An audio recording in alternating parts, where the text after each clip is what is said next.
everybody. Welcome to Frame Trap. I am your host, Ben Moore. Right next to me, you know him, you love him, Daniel Bloodworth. Hello. And at the end there, you know him, you love him, but he's been gone a while now. He's back, feels good. Brandon Jones. Hi. How you doing, man? Doing great. You're post-kid, so tell me, like, what is life like as Brandon Jones? I'm definitely in kid. There's no post-kid. I'm surrounded by kids. Well, I guess post-birth might have been a better way to say that. Yeah, it's not like you had him and then forgot about him. It's like Friday the 13th, man. You never know when he's going to sneak up behind you. Is it? So it's your whole life, right? Like it's just every waking moment of every day. Yeah. And just lots of surprises. You just never really know what the next thing's going to be. So you're telling me like Milo can juggle? What kind of surprises are we talking? I believe in him. I think he's got skills. He has yet to represent those skills. He was actually, I don't know when this is going to air, but yesterday was the day he was supposed to be born. So we haven't expected a lot of him up until this point. But it's been interesting to see him. So he already knows how to do follow a those drop. Traditional development charts now. But yeah, now that we've hit that point, you're gonna start expecting results. Yeah. Right? It's like zero. It's kind of like when Battlefield will launch early on like the EA Access, know, and then like all those players get in, they get to know the maps. Right. He's kind of like that. He's got he was early, but he's got that little extra edge. You can juggle, can't you? I can juggle. Okay, so. Sometimes I think about like just games and things that I love, and I'm like, oh man, it'd be really cool to show that to a son or daughter someday. Mm-hmm. Just thoughts that pass through your head. What sort of things do you have? Like, what sort of things are you excited to share with Milo? I mean, like, my wife is a massive Harry Potter fan. Yeah. Massive Harry Potter. And, like, it's funny. Star Wars, for me, is actually not that big of a deal. I think Disneyland's probably a much bigger deal. In terms of, like, when the kid sees it, it's like, oh, that's okay. There's a lot of Star Wars to absorb. Like, I think there's a lot of conflicting opinions about what way to do it. Do you start with the prequels or, like, what order do you do? But, like, I think when the kid first reads Harry Potter, like, that's, like, a huge, like, I definitely talked to parents where they were like, oh, well, clearly it's, But what's the, okay. when he's Harry's age or when he's 6 or 7. What's the right timing, though, for Disneyland? Because there's a lot of people that just start taking the kids to Disneyland before they can remember anything. Right, and they keep them in the strollers way too late. Way too late. If your kid's like checking an email on the smartphone, like get it out of the stroller. Yeah. But 2 is the magic number for me. That's when I first went to Disneyland. So 2 is went to. Because I think 3 is when you have to start paying for them. So it's like from 2 to 3. It's just like, I see. Get them there. I see. As much as you possibly can, or 5 or so. I can't remember what the cutoff age is. So Star Wars is a thing that's still evolving. They're making Star Wars stuff all the time, movies, games, all that stuff, and you have to cover some of that stuff for work. Is there any worry that like Milo is going to absorb something later, like, oh, this part of the story isn't making sense, but it's happening now, so we need to get you to watch those earlier movies, like any of that stuff, do you think about? I don't know. It's been fascinating. I have 2 godsons, and it's been fascinating, like, following entertainment. Like, that's going to be, I'm going to be such a nerdy parent because I'm going to be like, what are you into? And like, leave me alone, Dad. I'm going to be like, no, I want to know your favorite shows and why. And it's fascinating following, like, are they actually following the overall narrative? Does that matter to them? Right. Because when they, when my godsons want to show me entertainment, it rarely lasts longer than 10 seconds. Like if I want to show you a scene and be like, oh, watch this 3 or 4 minute scene, this cut scene in this one point in the game that's really interesting. For them, they're like, he's got this iPad out and there's some like kid's app and he's like, hey, watch this show. Okay, yeah, this episode sucks. Watch this thing. Okay, wait, no, I want to watch that. Like, just land somewhere, buddy. Like that's just the way they absorb information and entertainment. It's just like. More. I don't know if I already told this story on Frame Trap, but when I went home, my girlfriend's nephew was very excited about me having a Switch, and like all day was like, we gotta play, Mario Kart or Smash or whatever it was, and we finally got to do it, and like 5 minutes into it, he's like, all right, let's move on to the next game. And I was like, wait, what? Like, what? You've been wanting this all day. You've been so excited. Like, how? It was 5 minutes, 10 minutes, whatever it was. It was just such like a short amount of time. Yep. That's just the way kids are. So, but yeah, how has sleep been? Sleep is fine. Sleep as people who do crazy events. I mean, Monday morning we're getting up for Gamescom and Nintendo, and it's like I can get up at odd hours for weird reasons.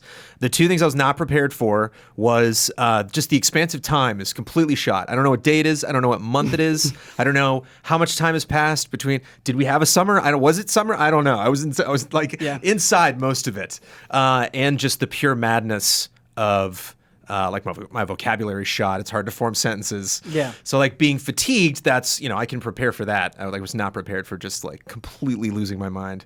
So that was interesting. I was glad I wasn't around for that. That might have been fun on some of our shows on the group streams. It's just me like, losing my mind in the back couch. As somebody who is not around babies all that often, sometimes I'm just like, oh man, crying, it's really loud. Like you obviously know that, but I think being around it, you kind of forget how ear piercing it can be. It's like Yoshi's Island. Yeah, if it's when it's your kid and it's happening all the time, do you just kind of get numb to it? Like, do you just get used to it? Yeah, you do your best, but sometimes like I'm the only person in the house. I'm washing the dish that's going to house the milk that you are crying that you want, and like them's the breaks, kids. I can't do anything. I can't do this. And what's great is he's finally 8 pounds, which means we can do, I think it's called the boba, which is like this like Ninja Gaiden sash that you wrap around yourself and then you like put him in. So like I did like check my email the other day doing that, like haven't gamed while doing it, but so that'll help like, ease him because that'll shut him up immediately. Anybody like actually holding him. Gotcha. But both of the grandparents have just like a numbing effect that's just, mind-boggling to watch just like 5 seconds after they hold him out. But yeah, it's interesting, like picking up on the cues, like little tiny, like like friends will come over and he'll start grunting or something, and they're like, "Oh, is that?" And it's like, "Oh no, he's just probably gonna fart in a couple seconds. It's not a big deal." Versus like, "Oh wait, no, that cry is that's you're learning a whole nother language." I'm gonna lose it. That's gonna he's gonna be speaking a whole different language in a couple months. The most important question though, how is Sophie doing? Fine. Okay. Just what's odd mostly is not. I think she understands that this is something, and anything in that house needs to be taken care of. The most adorable Sophie moment was we tried to carry him in that thing, in the boba, and Amanda's like, "Oh, I'll carry him in this, and you take Sophie and we'll go on a walk." And I was like, "Okay, like we haven't taken him out of the house. This will be really exciting." And he made it 1 block down and he started to freak out and cry. And Amanda's like, "Okay, I'm going to go back to the house." And Sophie's like, "Let's go back to the house." I'm like, "No, we're walking you. We got to keep walking." And she's just losing her mind like the entire time. Yeah. She's like, "We have to go back to the house." Like she's giving me a look that's like, you are irresponsible. Like you don't understand what's going. He was crying and we went back, Yeah. But it's fun. Like the groggy 4 a.m. Sophie who just like tap, tap, tap comes into the nursery looking at me like, what's going on? No, like, go back to bed, Sophie. It's fine. You don't have to worry about it. She's like, here are you for you. sure? I'm just going to lie down right here. I'm like, that's fine. But man, the whole family. Because Sophie's big thing is like she's got to have a schedule. So you mess with that, and that freaks her out. But having an extra family member, she's all about it. Have you had, I guess, kind of that moment where you finally get some time and you sit down to watch something or play something, and like within like the first 10 seconds, you're just like, oh, yep, can't do that. Oh, sure. Yeah. All the time. To me all the time. With you guys. All the time. Yeah. That's With us? Oh, yeah. Yeah. No, that's just par for the course. Yeah. You just stop. Yeah. And that's been interesting to have like just kind of this robotic nature take over when stuff gets like scary or weird or, procedural, or like there's just a lot of things in front of you that you're like, I'm not sure how to do a lot of these things. It's like, it's obviously so important to you that you're like, I'm just going to do it. Yeah. No big deal. So, and he's been pretty healthy, all things considered. So very, very, very grateful for that. You say you're loopy and losing your mind. That's how you describe it. You seem like you're taking it well. Yeah, I can fake it. Yeah, okay. Well, that's good. That's good. It's the longest podcast we have, so I don't know if I can fake it for 3 hours. Yeah, we'll see. I might get like Roger Rabbit style by the end of this, but we'll see. Yeah, a Brandon sanity check-in. We'll have to. Emails will be a good time, I think, to loop back around. And it's never a bad time to say thank you to anybody in the room that works at this company for covering my ass for the last 6 weeks or so. So thank you for that. That's the nice thing about Easy Allies is it's like, okay, everybody's like manning their own ship and trying to bring it into the collective whole. But for Frame Trap, Brandon, I'm sorry to lean on you more. You've been doing a lot of talking in this 9 minutes, but now we're going to be talking about something that you love that isn't your child. Well, it is kind of your child. Dragon Quest Builders 2, in its own way, Dragon Quest Builders, I think, is your child. And you said you had a lot of time prepared for Dragon Quest Builders 2. There's a lot in this game. One thing that's bad, over the years, Blood, like you just develop those like no lists of writing where you're just like, oh, I'm not going to fall into that trap. And especially with previews, one big thing is just listing, just being like, oh, there's these guns and these maps and this mode and this thing. And you're like, okay, well, talk about kind of what's important or what that means to you versus another thing. And it was like near impossible to not do that with this game, because it literally is just a list of 500 awesome things that they did. Where I'm just like, oh, I remember how to do that. Oh, look what, they made that just a little bit easier. Cool. And then it's just another one and another one and another one. And so that was really neat. It was a bummer that I didn't have time to actually review it, but spent a lot of time with that game. That game was basically like all of July, which gives you a little bit of time of like, or a little bit of an idea of how my schedule works out for games. Like that was July was one game. So it sounds massive. Like, have you finished It's a meaty RPG. It's definitely bigger than the first Builders, and the first Builders was pretty long. Yeah. And I think they do a really good job. One of the things that I'm really appreciating now is the first game kind of had this idea of like, oh, here's these open areas, you can go and build what you want. And then I could see people being like, I'm so tired of building stuff. I've been doing that for this really long game. Or for me, it was like, oh, neat, another blank canvas. I'm going to spend another 20, 30 hours just running around this world and building and seeing what other people have built. And they've added like a lot more structure to like how that works, and like that is much more connected to the story. And it's just, it does not run fantastic on the Switch, but I've been playing it on the Switch, and the portability of that is super awesome. It feels pretty good. So as somebody who played a lot of the first Builders, finished it on 2 different systems, do you ever run into a situation with Builders 2 where you're like, I get it, just let me go. Like, I know, let the chains off a little bit. Yeah, that's actually, there's a couple things, like big things that I'm like, I have gripes, but again, there's just like, 1,000 things that they added to the game that I'm like, it's, it doesn't necessarily add up. But it kind of hurts you for exploring a little bit. Like you will get out into areas and you're like, oh, what's over here? And the game's like, no, you're not supposed to be here yet. And you're like, well, it's like Minecraft. It's just this big open blocky world. Like I'm going to run around and see it. And especially, I have this just, complex whenever I play games where like every pixel you move slowly unravels the map. It's just like I'm the nerd that's running around like SteamWorld Dig, just like every corner like of the map. And so it does it this way, and it's fun because it has like the old classic Dragon Quest pixel aesthetic to the actual overworld map when you look at it. And so I'm just like, yes, I have to get all of those blocks, even in like caves. I'm like swimming through like oceans. There's nothing there, I'm like just to get that last little blue square to like fill it in. And I ran into some confusing parts in the campaign where I'm like, I have no idea what I'm supposed to be doing next because it was such a microcosm of what I was doing in that exact moment where I moved on to the next part, and it was like if this was my first Builders game, I hadn't played the first one, or if I was really just following every single breadcrumb of the campaign, it wouldn't be as noticeable. But it's like I see something and I just run over to it, and that's what's fun about the game is that you can really like, it was neat. Amanda's been playing it also on Switch, and like her town, there's 3 main story chapters in her town. When she wrapped up the first story chapter was nothing like mine at all. Like it was, so creatively it's really, interesting to see that. And they give you a lot of freedom. But there were a lot of moments where I was like, well, I already talked to that guy. Okay. And it doesn't have this like, oh, because I love RPGs. That was like mostly a last gen thing that I saw a lot of RPGs start to do, where it's like you can pick it up in the world, you can pick up the quest from me, you can pick it up from that guy and turn it into me. There's a whole lot of ways you can do it. Builders is like, There's a very specific person you have to talk to.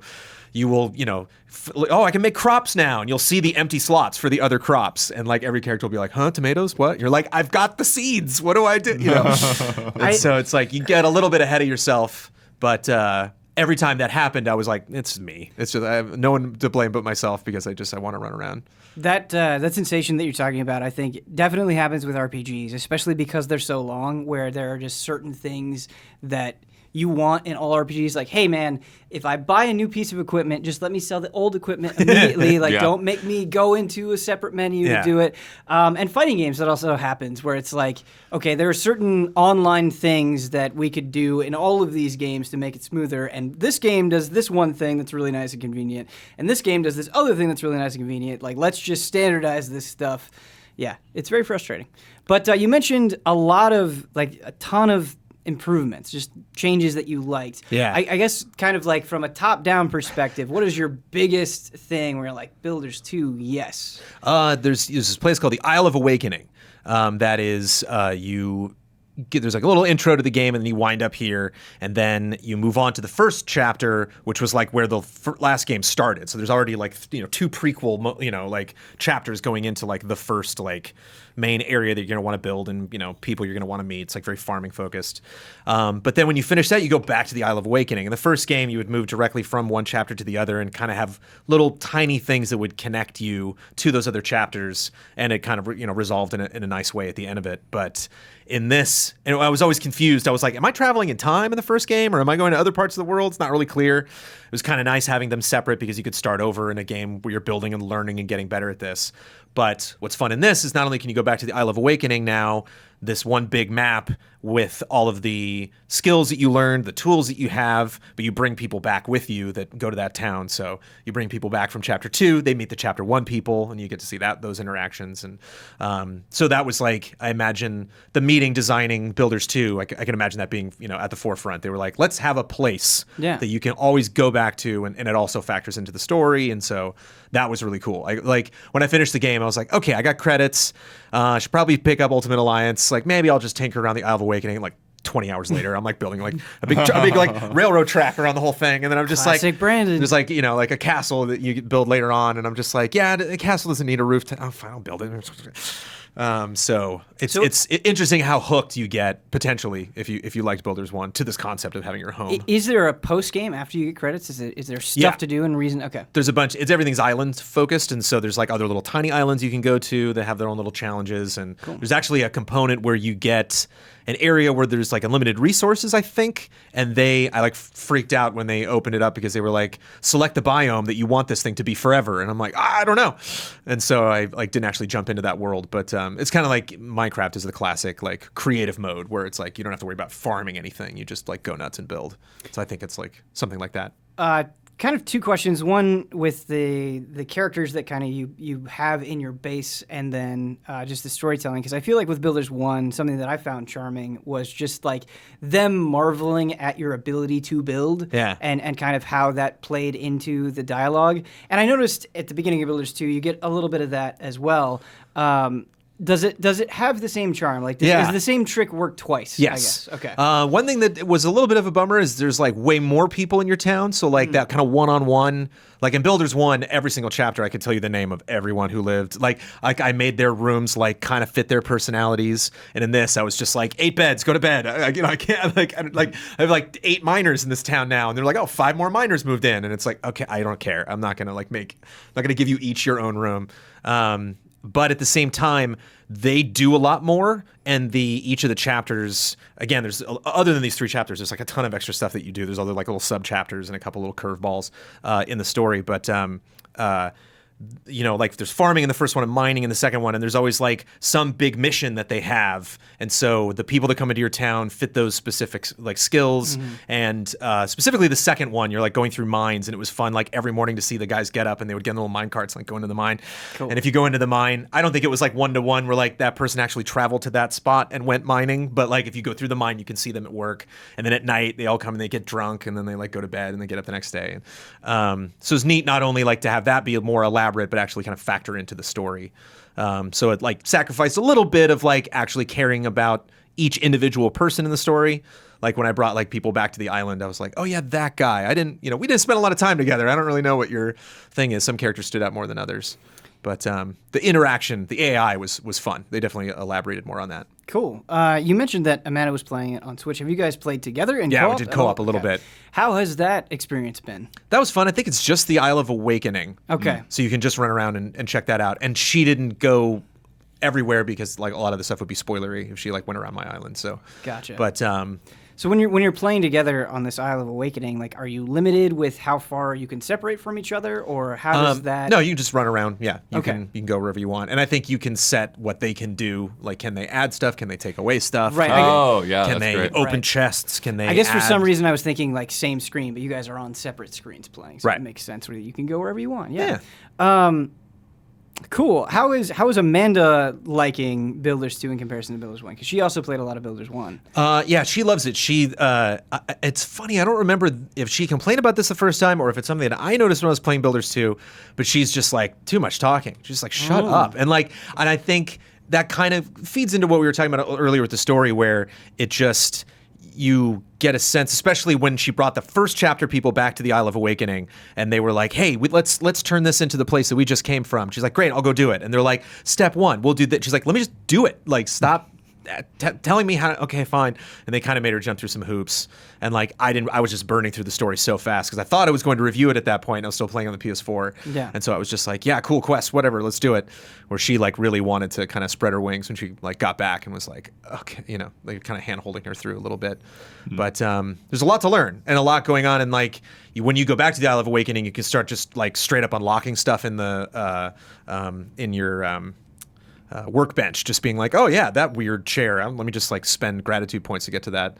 Which brings me to the other thing I don't like: gratitude points. What the heck are gratitude points? Gratitude points are a good idea, but the implication is just, and this might be just a super dumb nitpicky thing, but they have objects in the world that are like, I don't know what the word for it is, but it's like Doom characters where like you never see their backside. It's just a 2D, but a 2D thing that exists in a 3D world. You like mashing doesn't matter Dragon what. Quest with Doom is doing things to my brain, man. But it's just the idea of like having a 2D thing and just wherever the camera's looking at it, it's always going to face the camera. Sure. Mm-hmm. And they just really stick out of the environment. So like you can bring like chickens back to the Isle of Awakening and they'll drop eggs and like they're an eyesore. You're just like, there's an egg up there. I can't, because like you build stuff, you want to appreciate what you're looking at. And in the chapters and back in the Isle of Awakening, you get gratitude points, and the people will drop them when they are happy, when they're like, they eat food or they'll hang out together or they'll like farm or mine or whatever. Just like real life. Just like real life. But the gratitude points are actual physical hearts that fly out of them and land in the world. And so when I'm like done and I'm like, let me go see what I looked in the bill, it's just yellow stuff everywhere. I'm like, So I'll just be like running around like collecting stuff. There's stuff you can build that collects them, but like that's also kind of a hassle to like go over and like activate these things. And I'm just like, I like the idea of them getting happy and then having that fill a meter, and then I can spend that currency on something else. Brilliant. Actually going to pick up their stuff. And I kept telling Amanda, she was like, how is it? When I was just like barreling through the PS4 version. And I'm like, it's great. Least favorite thing so far without a doubt is gratitude points. She's like, what are those? I'm like, people poop happiness and you have to go pick it up. And then there's a point in chapter 1 where you build a bathroom. And I was like inside the building when I finished building it in like first person mode, which was great that they added in the sequel. And I finished identifying the room, and the first character was like, oh, thank God. And he like ran into the bathroom and sat on the toilet like in front of me. And I'm like, hey, what's up? And then they like left, and a little yellow heart went, and I'm like, great. That's pretty cute. Another place to pick up gratitude poop. Yeah. But such a small thing to complain about. It wasn't that long ago that I was picking away at Dragon Quest Builders 1 on Switch, and it was just a good reminder of like, yeah, this combat is there. Like it definitely. Oh, the combat sucks. Yeah, they elaborated a little bit, but there was a lot of cool stuff with like traps in the first game that like kind of permeated all the chapters, and like the chapter 3 is like mostly trap heavy. The other ones are like combat's kind of like You have a guy that runs around with you, that's like a little buddy that'll fight with you, but like there's not, maybe one or two sections that I thought were kind of creative, but I guess the only time it really becomes a problem is how they balance it, where it's like, okay, if the building is fun and interacting with these people and having this sense of a community and a base where everything has its own function, like all that stuff is good, and there's a little bit of combat, that's fine. So I guess like how does the equation of it all work out? Like, do you wish there was less combat? Is it just the right amount? They should just do something interesting with the combat. I don't know. Like there's you just like slash at stuff. Like that's it. Yeah. It's like just like a block would be fascinating. Like just some other element to this. Or if you're gonna make it, because they did add more AI. Like there's all of them fight in different ways. You can like give them weapons now.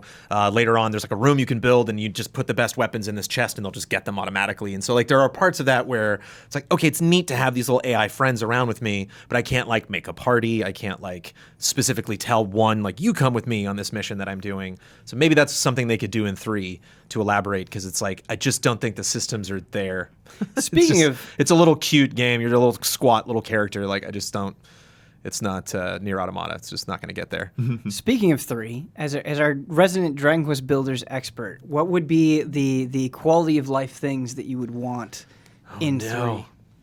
I'm not prepared. You're not prepared? Because I still don't think I'm like done with this. I just in general, the story was just weird. Again, the all the characters just kind of flooding each base. Like when you would get to a specific achievement point, it was just kind of like, here's a bunch of other people. And so like, and like Amanda said, where there's some parts that are kind of hand holding you through it. I think they could streamline the story a little bit. And I was definitely into the narrative in the first one. I think. Did you teach anyone to like build stuff themselves, or like you the builder? That's kind of like the overarching plot of the whole thing is these people being like, hey, you know what? I like building, and you're like, yeah, you do. Go and build it. And they're like, okay. I'm getting better at building. Yay. Like to the point where when you leave, like they're all just completely self-sufficient and building's like, naughty. They're like, oh no, builders are bad guys. Like we don't trust builders. You just saying building is naughty. Oh yeah. It's just, boy, that face. But there were a good moment. There were definitely some points. It's a cute game, but there were definitely points in the story, I think, overall, where I was just like, okay, this could be, it's kind of clumsy. It's like, and I think that's one of the things, I was thinking about what I would score it the whole time, and I don't want to like officially do that because I'm not going to review it, but one of the things that I kept bringing me back down is I was like, this game is so dense and there's so much stuff you can do, and it's such an improved sequel, and man, there's some moments that's just like, it's just a stupid kid's game, whatever, like don't focus on the story too much. You like do an achievement and like everyone comes running in and like 8 of the people are like on a rooftop now, and you're just like, what do you do? Okay. It's just really clumsy how they set everything up, which is interesting because sometimes it's not. Like sometimes there are story moments that are kind of borderline epic and like pretty interesting, and then there are clearly parts of the game where they're just like, I don't care, whatever. You get it. The game's not broken. Right. It's just going to look really sloppy, and like the camera's going to kind of freak out depending on like, oh, you built that thing over there? Oh, one of the worst parts was they obliterated something I built in chapter 3. They like got to a point where they were like, we need to build these things. I was like, okay, cool. And they're like, we're going to build it here. And I was like, I built a thing there. They bulldozed it. I was like, cool. Let me build something there. Like, let me know that area is off limits. And sometimes they do that. They'll be like, oh, there's a magical force that's like prohibiting me from building here. But so again, just how the story, how they unlock stuff felt just a lot more organic in the first game, and I think they tried to make it more streamlined and less boring. They were like, do we really need to give you 15 different shields? They're like, what if you had just 4? Like then it makes each one a much bigger deal. Yeah. But it also kind of like, I could tell that something cool was about to happen in the story, but it just felt like there were a lot of people I got to talk to, a lot of stuff I got to get through, and it just doesn't, compared to Fire Emblem and other, even like Ultimate Alliance, which like does some fun stuff with the story. There's just a great pace to it. I was like, we could maybe pick this up, and this could be a little bit smoother. Yeah. But stuff to do, plenty. Yes. It's a big game. And you like games with stuff to do. Like that is a Brandon Jones specialty. Daniel Bloodworth, you got to do something really, really cool. Not playing Dragon Quest Builders 2, unfortunately, but you did get to play Remnant from the Ashes with the developers yesterday on stream. Which was pretty cool. So tell me about that. Tell me about this game, because I've watched a little bit of it on Twitch. Right. I feel like I kind of have the elevator pitch understanding of it, but you got to take a much closer look. I think we were all kind of discovering it as we played it, because it was just one of those things that's a little bit off of our radar. Yeah. The community manager from Perfect World reached out to Ian after seeing Huber not put it in the monthly release video, and Ian passed it on to me, and we eventually got it all worked out for him to come down. I said developers, community manager, not developer. Well, I mean, depends on how broad you want to go. Some people will say like, hey, anyone who works on a game, you're a developer, you're whatever.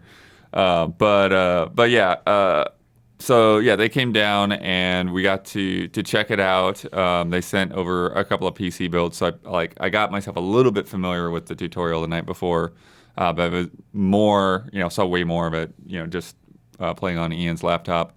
And obviously everyone wants to try to avoid just like saying this is our game is like that game, right. But it really is very much like if you took like a Dark Souls and put in like Gears of War kind of thing in ways. I mean, you don't get into cover and all that, but it's third person shooting, and you're going through and shooting guys, and then but the other thing that's really interesting about it is it's kind of like the setting, like they've gone for, it's almost how Fallout is in a way, in that like they've taken a period and then they said, okay, the apocalypse happened here in the 60s, and now we're going to fast forward like 80 years after that, and just like everything being crumbling and everything, but it's like stuck in the 60s in terms of billboards and aesthetics and that kind of thing. The other thing that's really interesting about the way the world is built is that it's all procedurally generated from the time that you like create your character and start the game. Okay.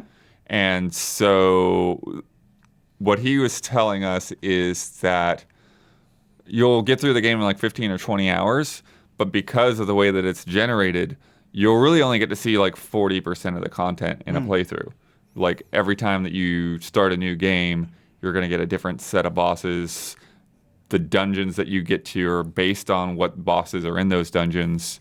And then even there's like these modifiers on bosses. The one that we fought yesterday was like vicious, the vicious version of this boss. You would want all bosses to be vicious, right? Like, right? But that's an interesting modifier. But it basically does way more damage when it attacks. So like, we would get hit and like already just from getting hit once or twice, like we'd have like half of our health gone. You know, and it also is a teleporting boss, so it's just like spending so much of our time just like running around the arena, like where do you go? Where do you go? And the ads are coming at you at the same time.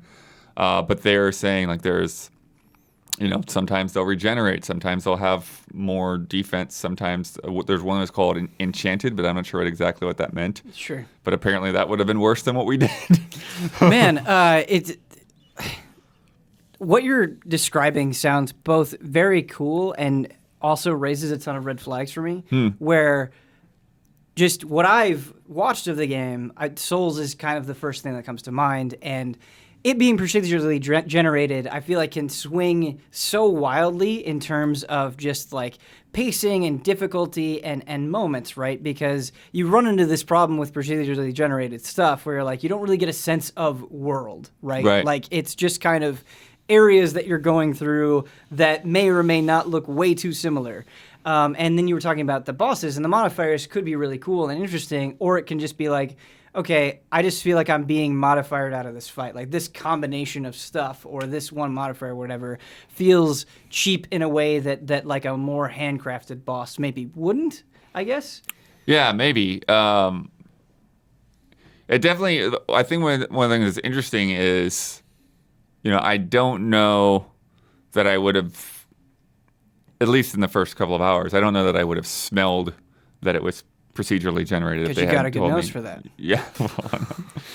But it felt detailed enough, and there were one of the things that's interesting too is you'll go through like fighting off the smaller enemies and such, but you'll hear they'll spawn in like these elites, and there's this tone, there's like this haunting chime. Okay. And it's like, ting!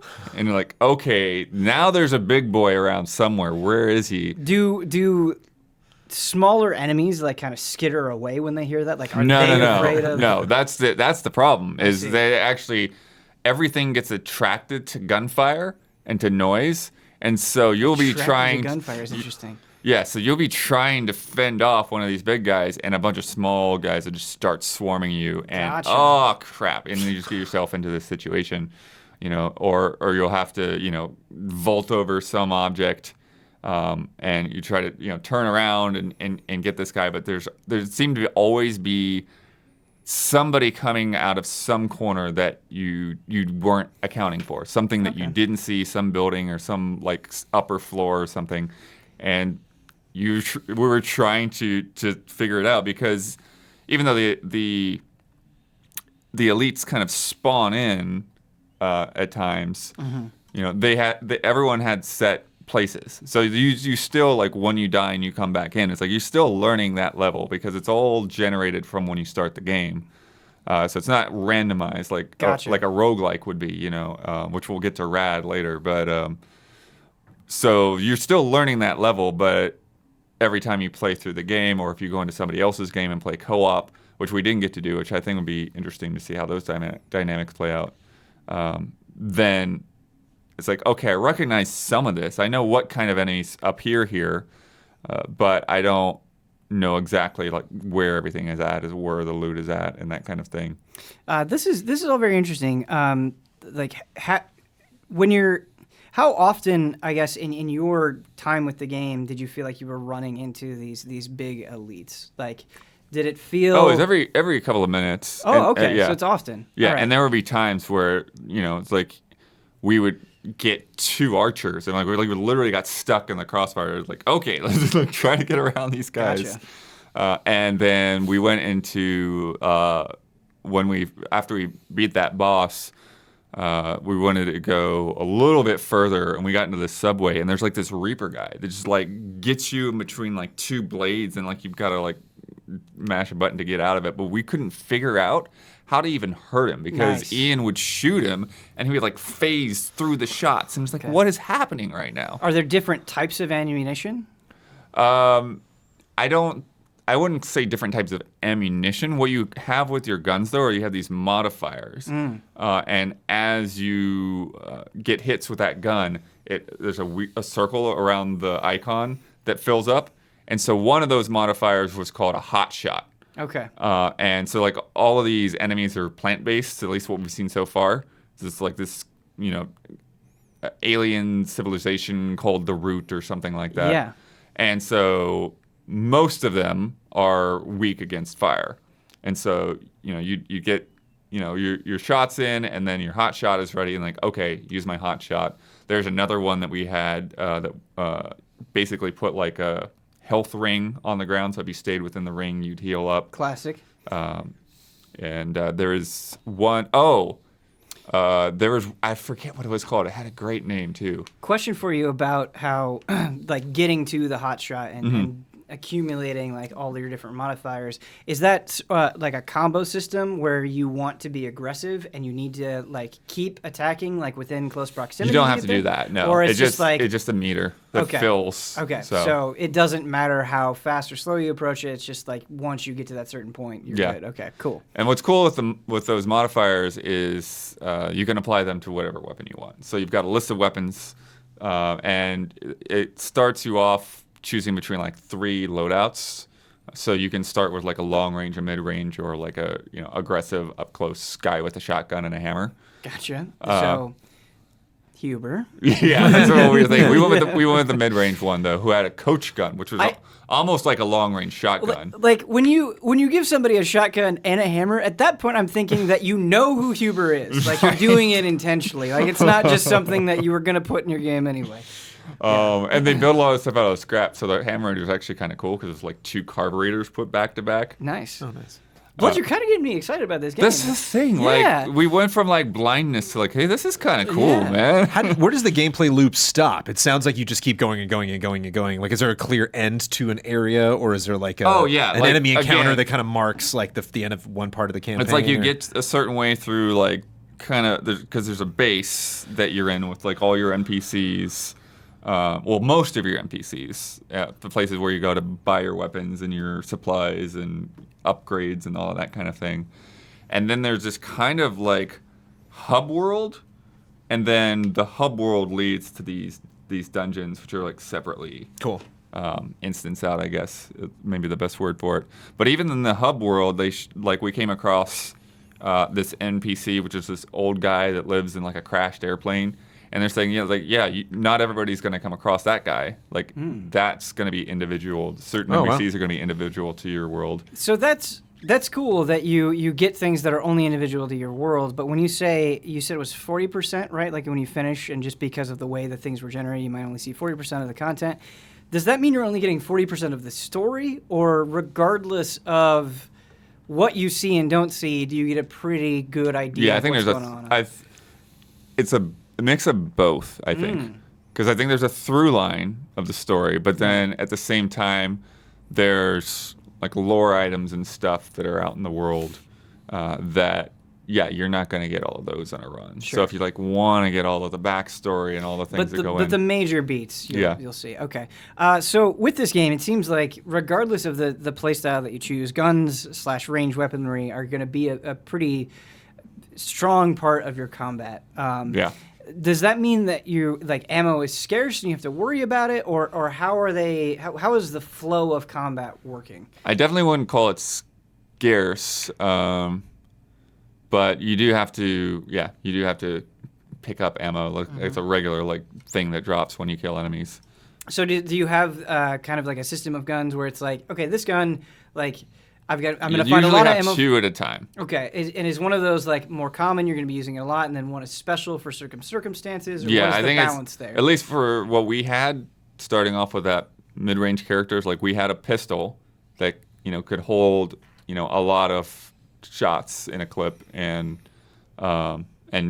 be shot really quickly, and then we had the coach gun, which is like bam, bam, reload. Gotcha. And one of the things that they did, which has been pretty cool, is that you can start a reload and then dodge while you're reloading, and so you basically finish reloading while you're dodging. Nice. So to deal with those tricky situations. And just feels awesome. Yeah. And then the melee, whether you have like the sword or the hammer or whatever, that's just kind of like, it's almost like the panic moment. Yeah. It's just like, there's a swarm of guys around me, and like, kill him, and get yourself to back up. So how difficult is it? Like, how quickly do you go down? We all were going down a lot. Constantly. We were passing that controller quite a bit. Yeah. Sure.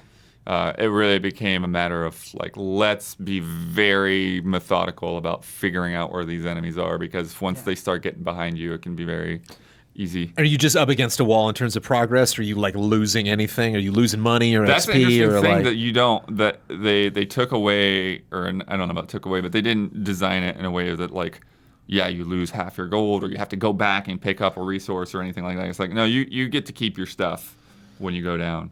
So it's just about creeping your way forward. And that actually plays into some of the strategy too, to where they do have like a bonfire mechanic to where like you get to a checkpoint and then you can warp back to the base. Gotcha. So what is the bonfire equivalent? They're like crystals. Okay.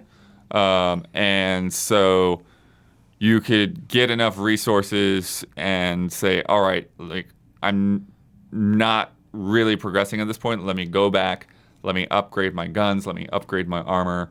And then I can go in with a little bit more on my side to deal with these guys. I like that, like, to me, the horror apocalypse aesthetic really fits roguelikes, like, because you don't, you're not surprised. Even like parts of Last of Us look like procedurally generated, just like, yeah, you're in a subway, whatever. It's just like, this place got beat up, it's just like no one was here for a while and now it's dirty, and that's kind of the general aesthetic. But also with horror, it's fun to not know what's down that staircase, and like it's it reminds me when like Minecraft first came out. I was like, this game is terrifying because you would you knock open a wall and be like, I have no idea what's going to be in there. So even if it's an enemy, like the Reaper, or kind of like Left 4 Dead vibes almost. I'm getting from this, where you're just like you can like know when certain enemy types show up, and well, there's one dreading guy, going around a corner, like how difficult. This one guy be. had like two. They kind of gave like a katana kind of appearance, but they were like way wider. But he would hold him in front of him like a shield. So you literally like couldn't attack him unless he was about to attack you. So you kind of had to like figure out that timing of like, that's cool. Okay, I need to dodge and then fire like right away, or like dodge past him and hit him in the back. Is it pretty much just combat from beginning to end? Like, is there anything breaking that up, or? I mean, there's some exploration within that, and Huber found a secret before he even started streaming. Oh, nice. He broke his way through an area. But yeah, I mean, it seems to be very combat focused, and I think being leaning towards wanting people to play in co-op. It's 3-player co-op. Gotcha. I think that's just kind of part and parcel with that. When it comes to co-op and storytelling, it's something that can really frustrate me sometimes, because like if you're playing with your buds and you're like, hey, I found this notebook, just hold up, it's got 3 pages, let me read it. Like that can be really annoying. Sure. But at the same time, when you get like an audiobook equivalent and you're trying to talk to your friend, like that can also be really annoying. So how focused on the story are they, I guess, is the question. Yeah, I don't know. I don't think we saw a whole lot of it. So I think there's definitely a fair amount of it up front when you first start. But then after that, yeah, I think there's probably just like certain beats, or when you come across that NPC, he talks to you a little bit. Gotcha. But yeah, I'd say it's a little bit more spread out. There's definitely more combat and get through this, this dungeon or whatever. When is Remnant out? Oh, it's out like Tuesday. Tuesday, okay. Yeah, is and it- there's early access this weekend for Xbox and PC. So Gotcha. Oh, yeah, all right. so people pre-ordered. Is there an end? Is this kind of like let it die? I mean, or there like- is an end. Oh, okay. Yeah, but that's what you're saying is like when you get to the end, you still have only seen like 40%. That's because of right. the way the world builds. Correct. Yeah. Are they charging recall. like a traditional $60 for this, or is it a different Oh, I don't know prices. pricing structure? I'm pretty sure it's just a traditional game though. Gotcha. Yeah. Okay. Cool. Whatever the price is. Nice. Yeah, Blood. Like it was a game. It's a game I think that will really benefit from watching other people play, and so I'm glad that you guys streamed it because just watching trailers and stuff, I think it's a game that it sounds like you need to get your hands on. You need to feel. You need to experience it to kind of see how all those ideas come together, for sure. But kind of in a totally different direction from these modern hits like Remnant and Dragon Quest Builders 2. Today, I busted open a Sega Genesis Mini that I got to play. I was surprised at how early this came in. I'm like, Yeah. what is the release date on this? Well, and then their embargo for it is like you can only show 15 minutes, which is kind of a bummer. right. Yeah, so there's like no real good reason to try to do any kind of streaming. Yeah, but I could talk about it, which is pretty cool. And I think just with the regular releases of console minis, it was like this came in, it's like, oh, neat. I've seen this idea before. And so it wasn't, that excitement didn't hit me until I got my hands on it. Because this thing is actually really, really cool. First of all, it looks fantastic. Like, it just looks really, really nice. Like, it's hard to say it any other way than that, but when you get your hands on the controller, it's like, I feel like I stepped back in time and am holding a brand new Sega Genesis controller. Listen, that this just is a feels question I have because perfect. I don't remember Genesis controllers feeling that great to begin with. Yeah. So did they actually somehow make a better Genesis controller? Oof. Well, the Genesis controller that I have to compare it to is the squeaky Easy Living my controller. gosh, So that's right. I can't really be like, because it feels a lot better than that. I'll tell Sure. you. And I guess when it comes down to actually playing the games, I felt like the controller was more than sufficient. Like I wasn't thinking about the controller as I was playing, and so that wasn't That's a concern. good. Then yeah, they've done their job one way or the other. Yeah, the only thing that's weird, I actually didn't play it on this version, but I have played it in the past as a kid. But they have Street Fighter 2 on here, and they have the 3-button Genesis controller. Oh. Street Fighter is a 6-button game, and so you have to like swap between having the buttons be punches or kicks. And so I don't know why they didn't. If you're going to put something like Street Fighter 2 on the Genesis Mini, I don't know why you would do a Right. 3-button controller, which is weird. Yeah, which the PlayStation did. Did the PlayStation didn't have the analog sticks, No, it right? didn't. It didn't. Yeah. So that makes a little bit of sense cost-wise because that's more expensive. Mm-hmm. But 3 more buttons. Yeah, I don't know. I don't know. I don't think there are that many instances on this thing where it'll be a huge issue. But the Genesis, well, not the Genesis, the Sega Nomad was my very first video game console / handheld that I owned, and so the Genesis is a very important system to me. But I think what's exciting about this is outside of like maybe the most devout Genesis fans, I think you're going to find something on here that is new for you.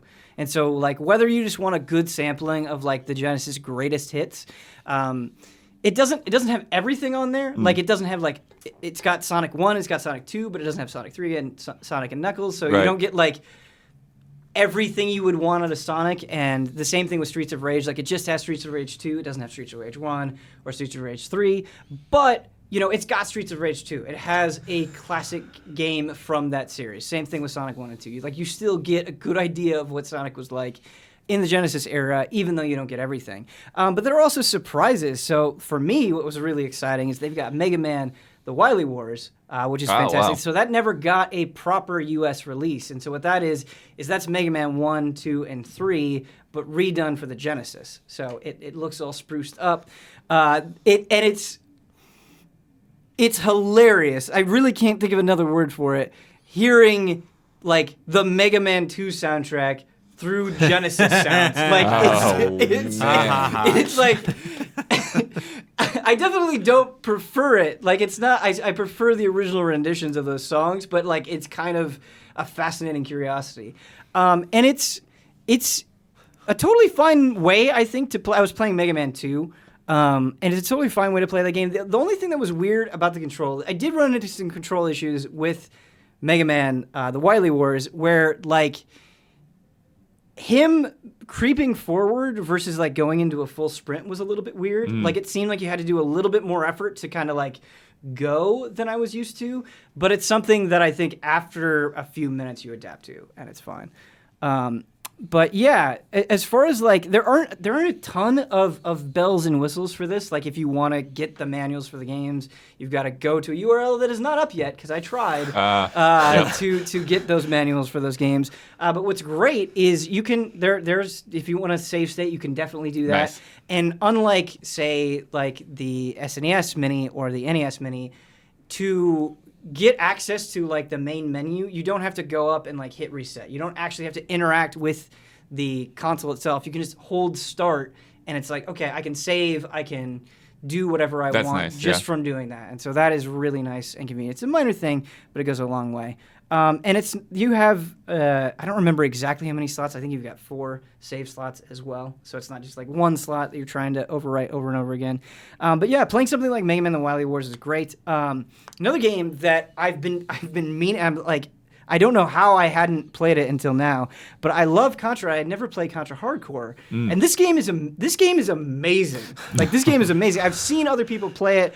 I've known about it, but I've never actually sat down and tried to play Contra Hardcore. It's amazing, and like classic Contra, you're kind of surprised, despite being very familiar with Contra, how hard it is. Like it's just like it's one of those games where it's so hard. You like there's so much explosions and fire happening all the time, and then you get hit by a little bullet that you didn't see until it was too late, and you just kind of laugh to yourself.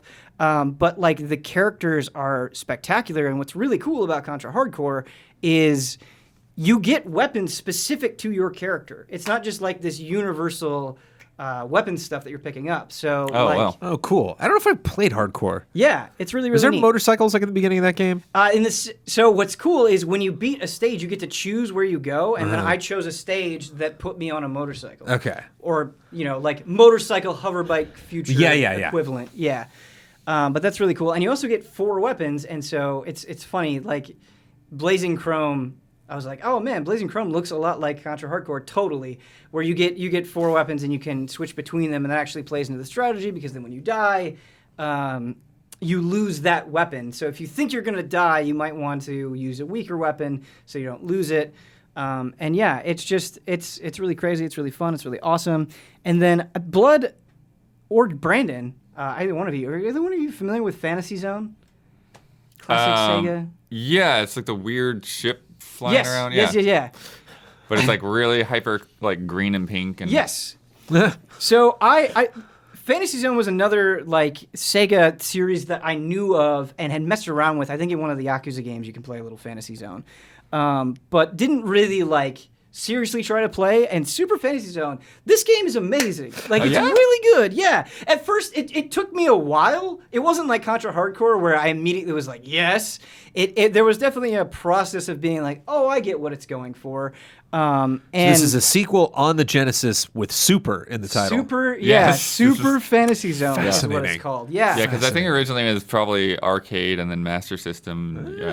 Yeah, so it has kind of that interesting and kind of captivating look that you were talking about, just very bright, and you're in this like tiny little ship that has wings, and then when you go to the ground, like legs pop out and you're actually walking on the ground. And so just visually it's very, very charming, but the way that it's structured is like in a level you'll have these things that you'll need to destroy. And so it's like, oh, hey, there are these flowers that are enemies are popping out of. You need to go and you just need to make sure you destroy all of them in the level. So you have freedom to explore. And then what's cool is as you destroy things, coins will pop out. And you can get the coins, and then there's a shop that'll appear, and if you run into the shop, you can buy stuff. And so you can buy, like, a wide shot. But what's cool is it doesn't last very long. And so, like, it's like, oh, I have a laser. I need to make sure I'm using this as efficiently as possible because I don't know when I'm going to run into the shop again. And so it's just nice I guess having like this shoot 'em up that it's not like, okay, I'm just going left to right. It's like I can kind of explore and do what I want and then make purchasing decisions based on what I need and then try to use it efficiently. Didn't get to play a ton of it. I didn't get to play any of these games for very long, but I guess the ultimate point is that it was like, okay, there are more than 40 games on this thing. I think there are 42, if memory serves, where it's like, I am familiar with a lot of these, and then some of these I've never heard of. And so it's just that I felt like I had a lot to dig into, which is really, really cool. It's not like, I don't know, you get this and you're like, man, I feel like I've already played this stuff. Because they even have the Genesis version of Tetris on here as well, Right. Which is kind of like strange. this fabled thing.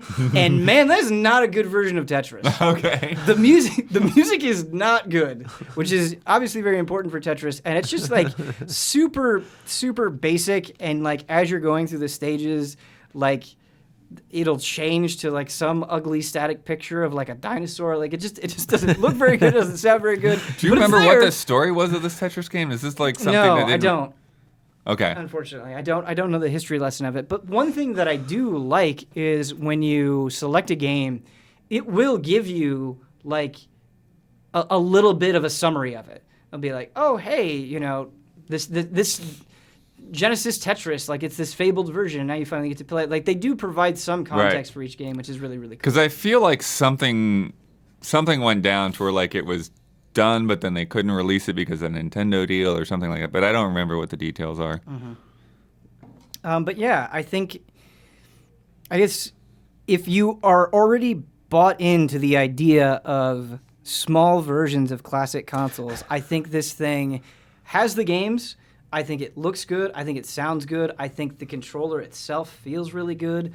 Yeah, it's awesome. It's awesome. I think it will really shine. Not me sitting here explaining like this. It'll really shine in like a group stream setting. Yeah. So I hope we get to When we get to do that in 3 or 4 weeks. Right. Blood, you're kind of on a roll for games that I really haven't followed that closely, and one of those games is Rad. Yeah. Also out Tuesday, pretty sure. So Rad Timely is games. Yeah, Double Fine and Bandai Namco Publishing, which is not a combination that I'm used to. Wait, sorry. Run that by me again. Double Fine, producing and Bandai Namco Publishing. Yeah. Okay, that is strange. I didn't know Maybe I did know and then forgot that Double Fine was behind. It doesn't look like a Double Fine game on the outset to me. I think it definitely has some of those elements. Does it? Yeah, Okay, I mean, okay. it's very much got this punk vibe going on. Wait, is that the word you would describe for Double Fine? They've done some heavy metal stuff. Yeah. Like they always try. Yeah, I feel like they really get into That's true. music genres. They do. Like a sense of boisterousness, I guess. Yeah. You know, like there's going to be a lot of kooky humor in it. Kooky I can in a Double definitely Fine get game. to. Yeah. Punk is interesting. Like I'm not saying you're wrong. Punk in like a garbage pail kids kind of Yeah, way. You know what I okay. mean? All right, yeah. I just really There's want a lot of to green Yeah. and purple in this game. Yeah. nail this down. Okay. Yeah, there's some of those like old school synths, like I think you've talked about in some games before. Okay, I Love got a those question. old school synths. Yeah. I got a I am question. the synth guy among the allies. Now. I feel like we're in a time where pretty much every other thing that comes out is some retro-inspired thing. It's just nonstop. Right. At what point is that? If that's most stuff, at what point is that still retro? Right, You know, right. like What- at what point is that just what- contemporary? Yeah. What do the 2010s actually look like? What is Right. our vibe? Right. Um, The 2010s are we just want to go back to the past. Yeah. Sorry. Tell me But about Rad. so this is taking place after the second apocalypse. Playing a lot of bleak post-apocalyptic stuff. Yeah. So there was one apocalypse that happened, and then there's these I guess there's this like group of civilization or whatever called the Menders that tried to fix it, and they inadvertently caused the second apocalypse. Excellent. Excellent. That definitely sounds like a Double Fine plotline. Yeah. Totally, yes. And so, yeah, it's very much a roguelike. You have this central town where you can go around and talk to some people, and there's a shop there, and there's this elder who's got this voice that's kind of going for this Transformers, like somewhere between Optimus and Megatron. And it's funny because he also will be Trying to do Optimus and Megatron at the same time sounds tough. So, but even in a lot of the menus and stuff, so you hit start and it goes pause. Yeah, I remember. That's right. Yeah. But if you do it a lot, like there's a lot of different takes, and then some of them are like, this guy's starting to get annoyed with you. He's like, paused. Yeah. Paused. Paused. Like, so yeah, it's kind of, there's a lot of humor throughout. And then there's so you basically have this baseball bat, and you're like, oh, and there's kids that they're essentially using as cannon fodder, I don't know, to go out in the world and use as resources.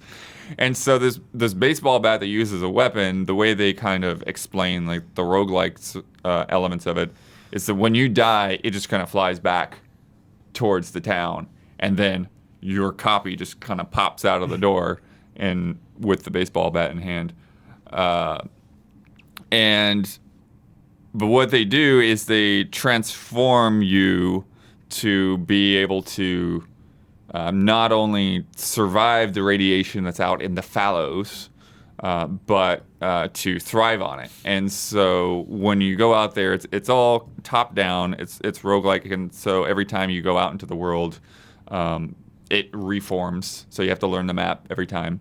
But there's still stages. So there's like a 1-1, 1-2, 2-1, 2-2, and so on. And so if you manage to survive a stage, then you get to go back into town, and then whatever cash that you've picked up, which is in the form of cassette tapes, you can deposit into a bank. Okay. And so that way, when you go back out, because there's shops out in the fallows as well, that you can buy different mutations, and you can buy just healing items and things like that. There's something appealing about somebody going up to a shop with 1,000 cassette tapes and just dumping them on somebody. Yeah. But essentially, when you start, all you can really do is you can jump and you can swing the ball bat, and you can charge it up to do a circular Link, Zelda kind of spin attack, and then you can kind of do a jump kick and stuff like that. But as you kill enemies, it adds radiation to this meter at the top of the screen. And when that radiation fills up, you mutate. And then this is where everything changes like crazy, is these mutations are random. So you can have any part of your body mutate. And I don't know how many that there are. I haven't seen all of them. I haven't seen all the combinations. But for instance, the first one I got is just called a firearm. And your arm's just constantly on fire. And so now you can use your arm to blast flames at enemies. And that's one of the biggest things, because this game has been kicking my butt and Huber's butt both. Because you only start with 3 hearts, and depending on the enemy, the weak enemies will take off half a heart. Mm-hmm. So you can get hit 6 times, and then that's it. Everything's gone. Start over. Sure. Are you running into things that take away 2 hearts, or? Yeah. Things will definitely knock a lot of health off of you really quickly. And there's also not any kind of dodge or block button, so it's really you really have to figure out when is your opportunity to hit enemies. Man, no dodge or is there a roll? No. Or sorry, no dodge or block.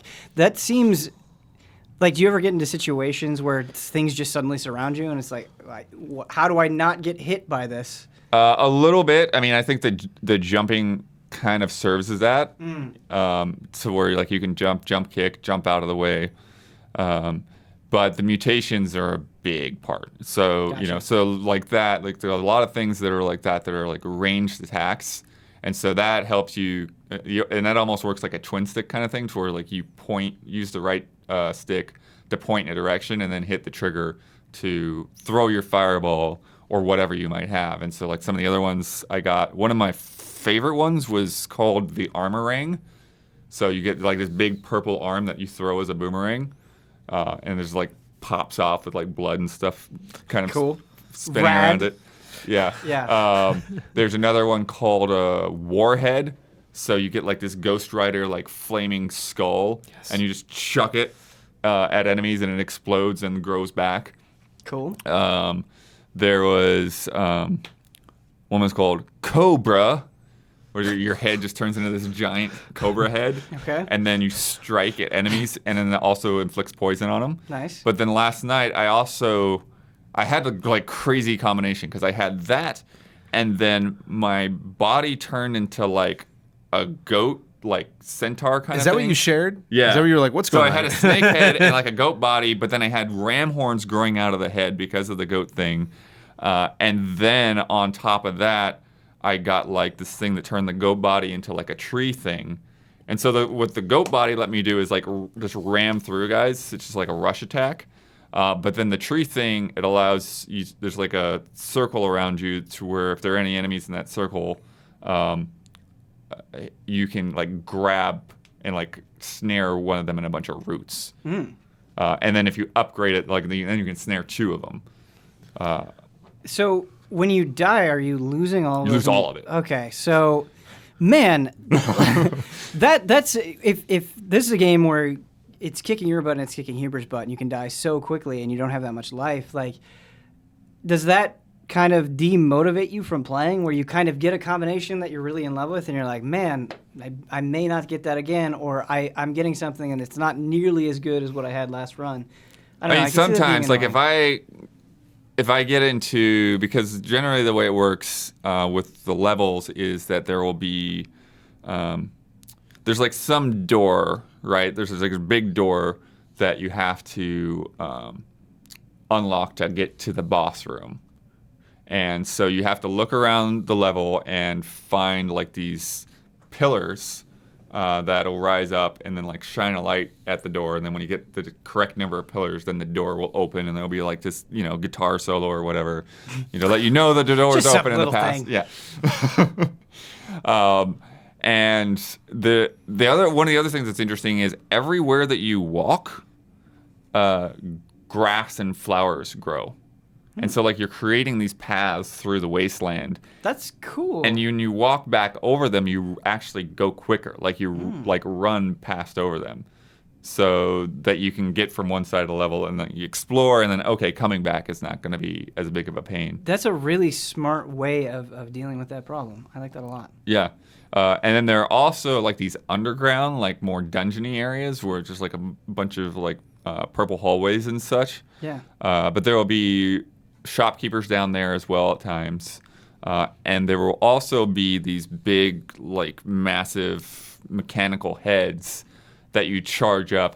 And then, so the mutations I was talking about before, those are called like exo mutations or whatever. Okay. But these heads will give you endo mutations. And so these are things like they'll give you an extra heart, but that heart will only like absorb fire damage or radiation damage. Okay. So like that heart will protect your other hearts when you get hit by those kinds of enemies. Do those endo mutations carry over from? No. Okay.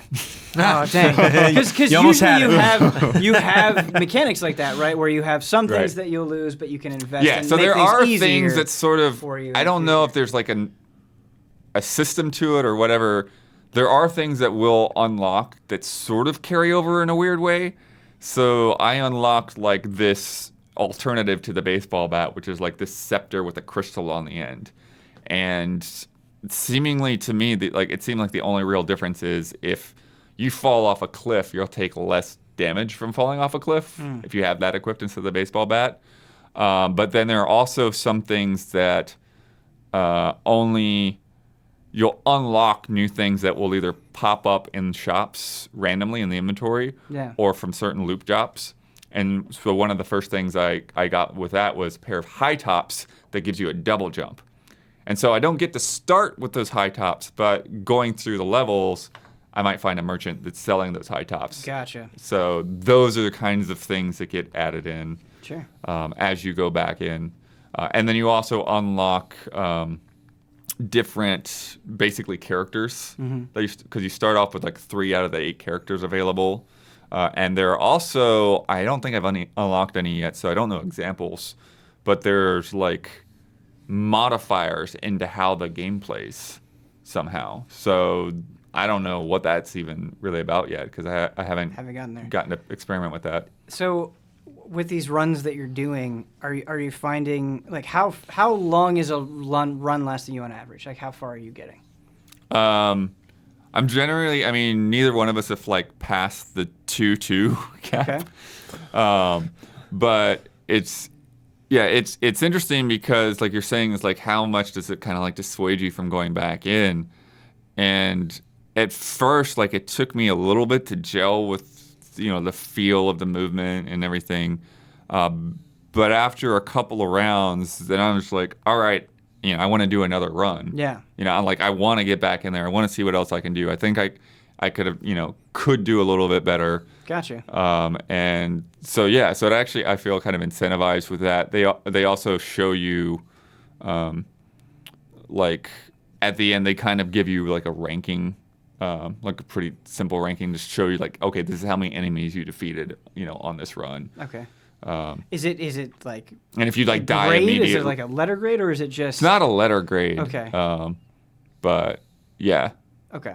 So I guess at least you have maybe that pushing you forward, where if you're getting a slightly better ranking each time, that's kind of... In a way, like it, because I tend to not care that much for roguelikes, but I think in a way, like what's pulling me in is it feels more like an old school arcade game in that sense. Sure. Of like a Contra or something. Like, all right, I got this far in. I mean, give it another go, and I think I can get a little bit farther.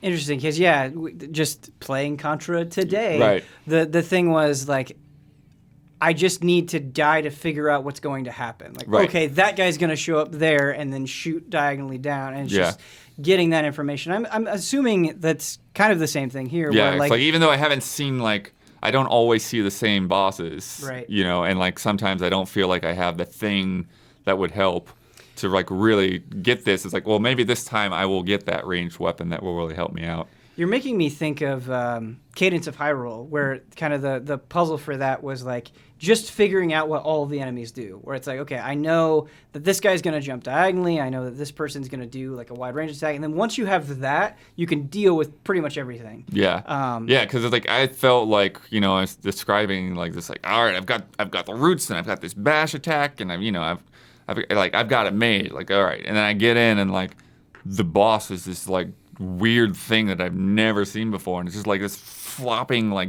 whale kind of thing with this like when it smashes down and like it's got this huge area of effect attack, and it's like okay, I wish I had a range now. Yeah.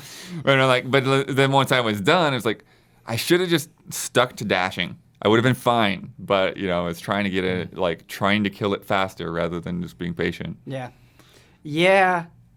That is definitely a weakness that I have, where like when you smell blood and you're like, maybe I can kill this thing fast, just like overcommitting and taking a bunch of unnecessary damage. Blood, that also sounds like a cool game, and something that just wasn't on my radar. I like it. I'm always down for a good roguelike. I need to get back to Void Bastards as well, which I don't think you were on the episode when we were talking about that. I haven't really checked it out. I know people were talking about it. Yeah, I know you're not really into roguelikes, but just describing your process with Rad, I think you might be into it if you get a chance. Oh, another cool thing I wanted to mention. When you get back to the town between levels, the people in town will comment on your mutations. That is fantastic. Yeah. What's the best thing that you've gotten? Oh, man. I definitely have had people been like freaked out by like my head being on fire and stuff. Are they like sarcastic about it? Are they scared? Because I feel like fear would be an appropriate response. Yeah, they're not like really scared, but like like people, they'll just mention like, dude, your arm is messed up. Like, yeah. Do they say rad? Yes, definitely. They definitely do. Okay. Yeah. All right. Great. Brandon, that's a podcast bet right there. Yeah. How many times? How many times do in they the first say? 5 minutes? It might be next week. Kyle might throw that out. We'll see. Brandon, I do have some bad news for you. What? You introduced a concept that I hadn't heard about before. You were informing us, but the demons very aware of gratitude points and they hate them. Demons are anti-gratitude Nice. points. And Demons, so, I'm failing today. Yeah. So you have now put us in the frame trap, and I have some exciting news. No regrets. I think this is the first time this has ever happened on the show. We have a game submitted by a fan. So he took to the classic frame trap real or fake structure, gave us 10 of them. We're doing real or fake Sonic the Hedgehog zones. Oh, So you know damn. how you- I'm no good. Yeah. I'm no Wow. good. Yeah, it's such a good thing to do a real or fake on because the difficulty on this one is high. And normally we do 5, but credit to Corey Williams. Corey gave us 10 of them. Okay. So let me just I'm get going your to be terrible points at this, but terrible. all set up. Yeah, I'm not gonna be good either. Yeah. No. He gets pretty obscure in some of these. Okay. Good luck. All right, first one. Spring Yard Zone, real or fake? Spring what now? Spring Yard Zone, Spring real Yard? or fake? Spring Yard Zone. I'm feeling it. Real. Yeah. Real? Feeling it. I love how you didn't say real. You're like, yeah. I said I'm feeling it. Yeah. Yeah, like, no, that's totally fine. feels real. You're both right. Yeah. You're both on the board. Purple Prism Zone. No. Fake. You're right. You're both on the ball, neck and neck. 100%. All right. I'm bound out. Okay. Sky Chase Zone. Yes. Real. Yeah. Yes, real. You're right. He also included what games the years are from. Oh, yeah, I so was Spring Yard wondering. Zone is from Sonic the Hedgehog 1, and then Sky Chase Zone is Sonic 2. Panic Puppet Zone. Nah. I wish. No. Real. Blood is right. It takes the lead. That is from Sonic a- 3D Blast. That's a zany zone right there. 1996. Genesis and Saturn for that one. Bloodworth keeping it alive. Ice Cap Zone. No. Fake. You're both wrong. Ah. That is real Sonic 3. How about Nature Zone? Yes. Fake. Sure. Brandon catches back up. Oh. That's Sonic Shuffle. Nature. Oh, the Dream Just Test. odd enough to be real, you know? Yeah, Nature Zone just was one I was Nature like, Zone. really? Really? That's the best you got? Grass zone. Circuit Board Zone. No. Fake. You're both right. Okay. And you're both tied. Going into the 8th one, Double X Zone. Oh, real. Sure. Yeah. I'll go real. Man, that is one that I expected you guys to say fake for. That is real. That is Sonic Advance 2 on the Game Boy Advance. It's just bizarre enough. Just 2 more, Just seems still real. tied up, 5 and 5. okay. Storm Cloud Zone. No. Too generic. Real. No. Brandon is right. Ah. Dude, Brandon is really coming in strong. I'm so into this. Brandon has a chance to extend his lead, and Bloodworth has a chance to catch up on the very last question. Nightmare Zone. Yeah, isn't that like a classic thing? I think Nightmare Zone. Fake. No, I'll buy it. Brandon wins. Ah. It is real. Get Yeah. this. Sonic Lost World, the Knights DLC. What? Weird. So that's not a classic thing. I remember somebody. Okay. Weird. No. I might have just lucked out there. I Brandon, remember that coming up. be it luck or skill, you are our Yeah. victor, and you will have to figure out a way to break us out of the frame trap zone. I'm gonna give you some time to think about it, so we can talk about our lovely sponsors. But Okay. if you could make it Sonic themed, Oh, okay. I think that would be even better. You don't have to. Caught a frame trap is a flexible thing, but just an idea. But speaking about those sponsors, our first one, as always, is the lovely and supportive Greg the Dark Knight Kettering. Thank you, Greg. Thanks, Greg. Next, we've got Zotek. Do you play Final Fantasy XIV? These guys don't. Maybe they should. Are you on the Crystal Data Center? Search at Zotig, that is XOTIG, on Twitter for a link to an EZA Crystal Discord server. Thank you, Zotek. After that, we've got JoJo's Dent Co. Always fun to say, and as always, thank you for the support. Next, we've got Accounts Payable. Bloodworth, give me a shout-out. Accounts Payable lets us shout out anything. Oh. A concept, it can be an EZA thing. It could Shout be- out to Ian Hink, who is editing a lot of things. Yes. Shout and out. who could not be here because of that. Yes. Shout out. Thank you, Accounts Payable. Next, we have Gift of Heaven. Gift of Heaven is a free 3DS RPG which strives to be as funny as Earthbound, efficient as Chrono Trigger, and epic as Final Fantasy VI. Gift of Heaven quadruples every data limit of RPG Maker FES, using passwords to unite 4 game files as one bold explosion. OM Hawkstelter is cooking the rip-roaring, full-blast, Tolkien, Potter, Forrest Gump combo meal you deserve to eat, and them Hawkstelters don't skip on the shrimp. Gift of Heaven's 43-minute promotional short film, Symphonia Anathema, is now available available on the official Gift of Heaven YouTube channel. You can download the prologue August 25th via the RPG Maker FES 3DS app. That's coming up soon. Sorry for the delay. As Miyamoto once said, a delayed game is eventually good, but a rush game is forever bad. Our next sponsor would like to highlight the Scleroderma Foundation, which is a qualified national nonprofit whose primary goal is to raise funds for their threefold mission of support, education, and research. Scleroderma is a rare chronic connective tissue disease most commonly characterized by hardening of the skin. The foundation has 20 active chapters and 160 support groups across the U.S. Find out more at the link in the description. This sponsorship is in memory of the best grandma around. Oh. Thank you. Last but certainly not least for our regular sponsors, we have Alex AI, who says, looking for a fun, economy-based minigame and a Super Nintendo era RPG, mark the Western release of Romancing Saga 3 into your calendar and support the Allies. Check this one out. It's worth it for the optional recruitable characters alone. Romancing Saga 3. Cool.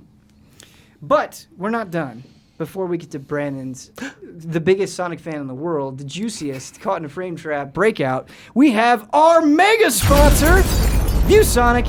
It goes without saying that gaming relies on fast reaction times, and if you're often finding yourself on the losing end of those nail-biting standoffs, the problem might not be your performance, it might be your monitors. With the ViewSonic Elite's expansive line of gaming monitors, users are delivered the performance modern gaming requires. Take the 24-inch XG240R with its blazing fast 144 Hz refresh rate and 1 millisecond response time. You'll experience the hyper-responsive of esports pros. And with the XG240R's fully customizable RGB backlighting, users can sync to partnered hardware to illuminate their gaming atmosphere. Learn more about ViewSonic Elite by visiting viewsonic.com/elite and giveaways and updates for giveaways and updates, follow at ViewSonic Gaming on social media. You know, that's one of those things, just like Blood, we've talked about it several times, where you get in a PC game and like you're fiddling with the graphics and then you like get in your head and you're like, maybe it was better this way. And you're just like, you spend way too much time with that stuff. It's things like this where I'm like, oh man, maybe I would have done better if I had a better, like they get in your head and then they're like, maybe my TV/monitor is trash. That's how they get you. Brandon, are you ready? I am. To break us out? Yeah. So I have a little bit of history with Sonic because you know what I played more than the Sega Genesis was the Game Gear. I played Game Gear a lot. Brandon, I've never had a Game Gear and I've always wanted one. I'm so jealous. Yeah. So I was playing, just all sorts of like fun console stuff. There was a fun Ninja Gaiden for Game Gear, and I played Sonic the Hedgehog for Game Gear. And so I do have in the back of my head at least, I don't know if it was the same jingle every level that you finished. There definitely is an end level jingle that is in my head from that game. How many batteries did the Game Gear take to operate? Because the Sega Nomad, let me tell you, 6 AA batteries for that battery pack. It was a sixer. You weren't plugged in, Yeah, it was a sixer. Yeah. And that was the big Gunpei Yokoi, may rest in peace. That was one of the big deals about the Game Boy. They were like, the color, they're beating us, Gunpei. And he was like, trust me. Those 4 AA's. Parents are going to remember that. Yeah. He's like, that black and white, we're going to, so the Game Boy Color took forever. Yeah, and the thing about the Nomad with those 6 AA's, like, it didn't last that long. Like, right. you burned through those. Chewed those up. Yeah. Num, num, num. But to break us out, I just remember that jingle. Every time you would run in and you'd smash that machine and all your little furry friends would go jumping out. It was dun dun dun dun dun dun dun dun dun dun dun dun. A musical breakout. Yeah. I like that. I might ask they're for more of those. Actually breaking out at the end of the level. You're bunnies everywhere. Brandon Jones, since you've been gone, we've talked about Marvel Ultimate Alliance 3 on this podcast. We also streamed it, but I want to hear your take as superhero enthusiast. Yeah. No Cyclops yet. No, just a couple weeks. Just 2 weeks. He's the end this month. 30th, I think. How much has that impacted your enjoyment? He's actually in the story. He pops up. Oh. They tease you, man. There's some characters pop up, and you're like, oh, yay, I get this character now. Yeah, and then they take off. You're like, no, Beast, get back. So I don't know. We get those characters later. But, it's so great. The Switch is just having such a wonderful summer. It's crazy that I still have stuff like Mario Maker, and Fire Emblem is teasing me, man. Oof. Brandon, I didn't know Fire Emblem could tease somebody you. had This is exciting news. Somebody posted a GIF. I can't remember who it was, and they were like, man, I think I'm a little over leveled, and they were bringing an archer in that was just dominating, and I was like, ooh, that looks like fun. Yeah. But Golden Deer, they love their archery. If you pick a house, Okay. Have you seen the three houses? Yes. Do you know The debate is raging on social media. It's hilarious. Do you have one that you'd be leaning toward? I have no idea. No, Okay. I have not That's done. fair. Have not done that much amount of research, but a lot of it. Blood. I think you would pick Blue Lions. Just to let you know. Okay.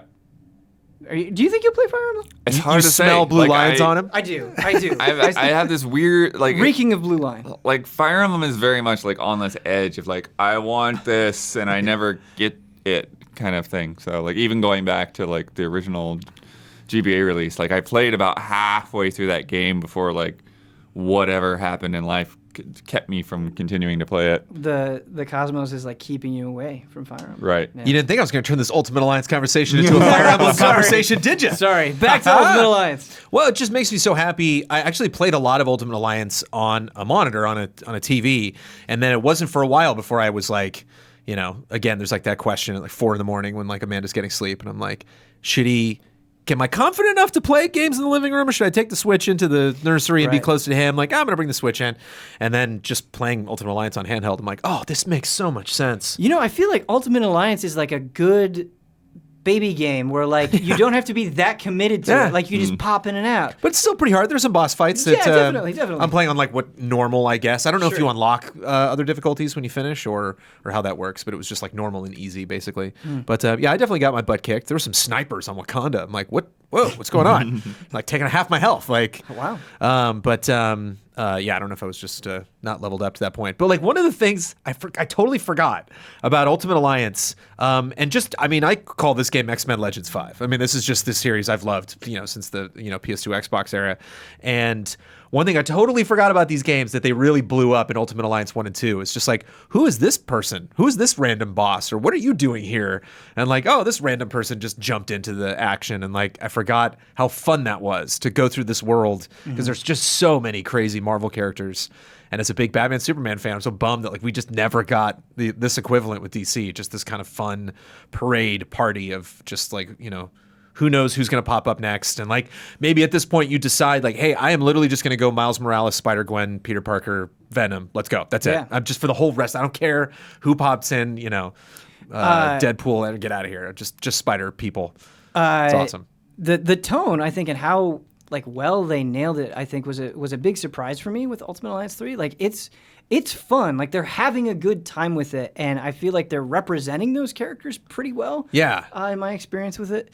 But speaking of like teams, how much are the team bonuses affecting your decision making with Ultimate Alliance 3? Where if That you- doesn't seem too prevalent. Like it's fun when those pop up because some of those will introduce terminology. I'm like, the who team? What? Yeah, And I'll have to Well, you Google get, like, you oh, get cool, different, yeah, different neat. effects depending on who you. I mean, team up. I noticed that, and that was always the case in even back to the Legends. You know, it'd Yeah. be like blue team, and But you're like, not that is blue finding team. that Cool. like that's something that you've had to pay attention to or care about too much. In something like this, I purely go just off of aesthetic, just Sure. who I enjoy. And there are some worlds I'm like, nah, I'm gonna stick to my team, and then sometimes like someone will jump in. I'm like, I kind of owe it to that person. If I'm on Wakanda, it's like, yeah, you should have Black Panther in your team. Like, and it's kind of fun when they introduce enemies. You're like, oh, his ability to leap and get at that, you know, person on the other side of the screen actually helps for these specific enemy types, and so they do a pretty good job. But it's just I don't know, it's just such an entertaining campaign. It's just such a fun thing to run through, and they do a really good job of like having it, like for example, Wakanda, like you get to Wakanda and like Black Panther's there obviously, but like Storm is also there, and it's like, Yes. oh, that's a character that makes sense, to bump into it at this juncture. It's kind of fun to see her and like Black Wait a minute. Panther What is my interact. chance of getting a Storm solo movie? Is that ever Wait a going to minute. happen? Yeah. Well, hold on a second. Blood is like Storm your favorite superhero? I think so. It could be. You haven't. Well, the one person asked. I mean, I definitely am a big Batman. One fan person too, reached but- out and said, "Do we want?" We'll unpack that. Can we pick something for them to draw? I think it was Zephyr Moon, maybe. And like, and you were like, "Oh, draw Storm." I remember that there is Blood Storm lore. I feel like I've encountered this before, but it's been such a long time. Storm is such a cool pick for favorite superhero. Blood, have you played Marvel vs. Capcom?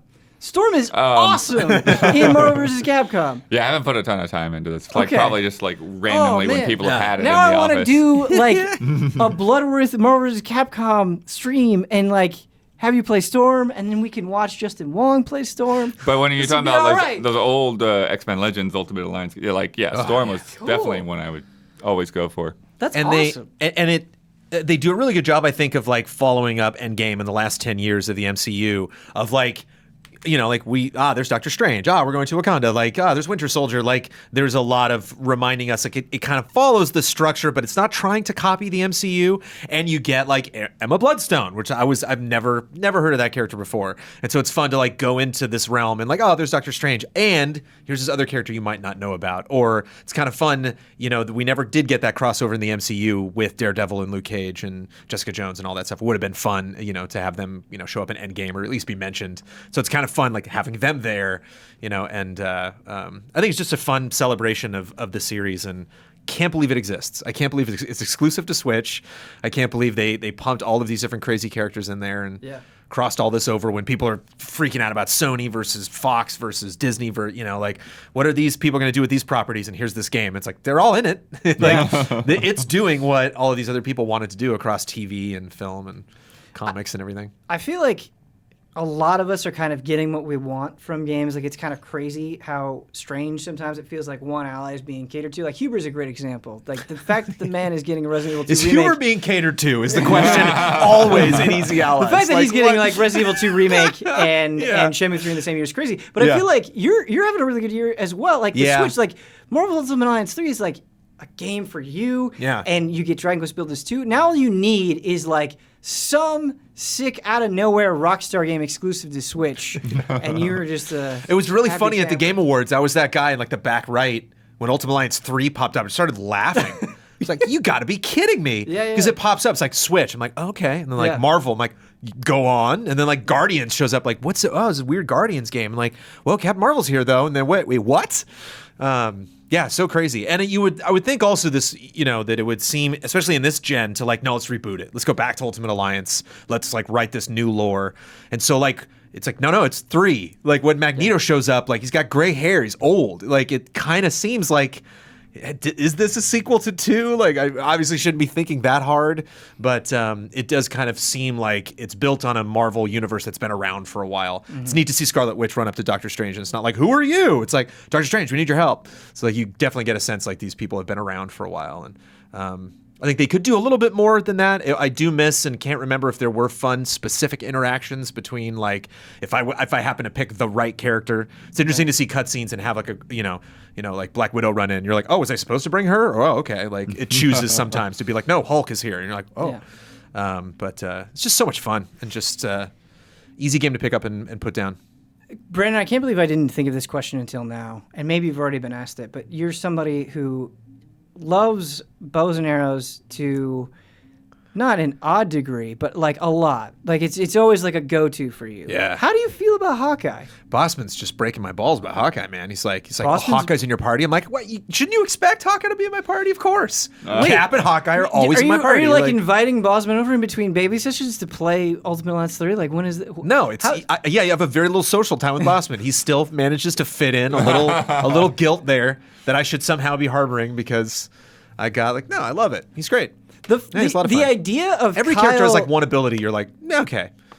Cap has like a shield block that's like, they just don't really think that out completely. It's like, you know, I can maybe protect. I can protect myself with him. Yeah, yeah. Okay. He's great. They all have their little nuances. So like, there's a couple things I wish they would fix with Hawkeye. Like his general attack will go from one side of the screen to the other, and some of his super abilities won't. It's like, okay, that's interesting. His big charged up bow attack like doesn't go that far, so it's not that practical to get super up close to someone as a ranged character to try to hit him. But he's got an AOE that's pretty nice, and it's fun. It's fun just aesthetically. When you have 4 people in your party for like a gallery that's dense of all those characters to pick. Like I'll bring in Spider-Man just because he swings around. It's just kind of fun to see him do his thing, you know, or just like bring in like Wolverine. Like I'm not going to play as Wolverine, but it's nice to have him there. And really excited for that second playthrough. What? You're not going to play as Wolverine? I'm not going to switch to him like that much. It's like fun to have him in there kicking ass. Because again, I'm much more of a range guy, much more of like a flying dude running around. Yeah. Chucking the shield as Cap. Breaking out the bow. I respect that you like Cyclops more than Wolverine, but I don't understand it. I respect it, but I don't understand it. The idea of Kyle, like, making fun of somebody for liking or not liking something. Especially in a game like Ultimate Alliance. Like that's the point of Ultimate Alliance. Well, just because like Kyle, he'll be like, oh, I don't like this character. And like, why don't you like you like the character? And he's like, oh, it's the wrong shade of blue. And it's like, what does that mean? Yeah. What's the right shade of blue? You remember I played Injustice 2 a lot more than I was expecting to, and like Catwoman was my main. Imagine being upset by that. Imagine if I told you Catwoman was my main. You're like, oh, Jones. Catwoman is awesome in Injustice. She's really fun to play. Yeah. I gravitated to Catwoman when I played Injustice. Yeah. But it's it doesn't mean anything in Ultimate Alliance to who you pick for whatever reason, which is maybe like a fault of the game that like they're, like sound bosses are better with ranged people, but it's like once you level them up enough, it's like not that big of a deal. And so it's just fun to just be thinking like, yeah, sure, random character, come on the team. Get out of here, Doctor Strange. Come on in, Storm. Let's go. Let's run through Wakanda. And it looks like good enough. I was nervous that like played the Iron Fist level at E3 and like they had one cool part which was there's a couple like almost side-scrolling segments of the game so far. So the camera like really pulled back and I was like, oh, stylistically that's kind of fun. But I was like, oof, I wonder if the frame rate's really going to buckle in this game, or I wonder if there were some areas, especially in handheld, where it's like, I have no idea where my character is. Like, I know we're all doing our special abilities. Oh, there I am. Or when you switch to a character, you're like, oh, Black Panther was over here. Got it. But I think they made it look just good enough. So when like they have some kind of larger than life characters, big set piece moments, it's like, oh, this is fun. I'm not like, God of War, like in awe of what's happening right now, but like it represents scale enough to, I think, do the MCU justice or do the Marvel justice. That would really blow my mind, having a Marvel Ultimate Alliance where you're in awe of it like you are just looking at God of War sometimes. Like, that's what Crystal Dynamics is hoping to achieve. Yeah. We'll see. Fingers crossed. But I wonder though. I playing that. I think about that game a lot. Where I'm just like, do they need to do that? All this like this super high fidelity that we get with these characters. Like, is that detracting almost? Is it kind of fun? I think that's a really good question, Brandon. To just play around with Cap for a little bit and then let him go, and then move on to something else. Versus like, no, it's the Avengers, and you're like, I just don't like Thor. I don't. Like I'm not saying I don't, but like as a player, you'd be like, I just don't really care about that original team. I kind of want to play as Rocket or somebody else. Sure. So it's just fun. A lot of characters in this game. It's fun to jumble around. A game that I'm surprised that I'm bringing to Frame Trap, that I've started over again, is The Witness. Oh. Ooh. Yeah, The Witness. So nice. I played a very healthy amount of The Witness when it originally came out, and then just like... And it happens now, even. It's nice kind of doing it again because, like, I've forgotten enough where I'm still solving it. But it's also like, okay, I know what they're trying to get me to do because I've been through it before. And so it's nice actually revisiting it. I think it gives me an advantage that doesn't feel like I already know the solutions, but I'm not, like, struggling with it as much as I was the first time. And The Witness is a really fascinating game where I love it and I hate it at the same time. Mm-hmm. It's so... gorgeous and it's so simple, and the way that they have the puzzles, it's like, okay, I kind of always know what I'm going to do. I'm going up to this screen, I'm interacting with this thing, but how the screen interacts with the environment is like kind of magical. And there are these puzzles where you have to you have to be in this certain spot so the sun will like shine on this panel, so it will show you where you need to trace the path. And if you trace the path correctly, you'll beat it and you'll move on to the next thing. And it's like, wow, like they had to think of these puzzles, first of all, but then they had to like put it in this open world and make it so where if you're standing in this spot, the sun from this engine will like shine down, and just like really being impressed at the craft and how they put all of these pieces together is amazing. And yeah, you have those moments. What's great about The Witness is because there are so many puzzles, just puzzle after puzzle after puzzle after puzzle, you have a bunch of different types of moments. So you'll have moments where it's like, oh, this type of puzzle is really easy for me, and so I'm just breezing through and it's really good. Or this type of puzzle is really hard for me, and I feel like I'm struggling through every single one, and then it's getting a little bit easier, and so that's nice. Well, and then you have the I don't know if you'd call that in between, but there are the ones where, oh, I've solved a couple, so I think I understand this. And then they throw the next one at you, and you're like, wait. This wasn't the way to do these? Right, where you don't even, you doubt the rule set that you've used to get to that point. Absolutely. Yeah. 100%. I really truly think the Witness is brilliant in a lot of ways, and I think why I bounce off of the Witness, or why it's hard to play for long periods of time, is there's kind of this disconnect to me where you're in this world and you're exploring, and there's definitely a story to piece together, but a lot of it is just puzzle after puzzle after puzzle after puzzle after puzzle, and I don't like that. It's weird because you'll kind of have those moments where you'll be struggling and then you'll get through, and then it's like, okay, I solved these 5 puzzles in a row, and what I opened up is a series of 5 more puzzles. Right. And it's you do definitely have moments where it's kind of like, oh, I solved those puzzles and now I unlock this new part of the world. Let's go over there and explore and see what that is. But a lot of times it's just, I solved this puzzle to like take 10 steps and to do more puzzles. And the puzzles are great. Like I said, they're really genius. But I think this, like, just for me, I need something in between. Like, I need to have a conversation with somebody, which is totally not the point of this game, but just some sort of buffer sometimes, I think, between these puzzles, because I find myself just getting like a little bit exhausted, and then it's like, okay, I did that for 30 minutes or an hour or whatever it was, and now I need to stop because like I can't do 20 more puzzles right now.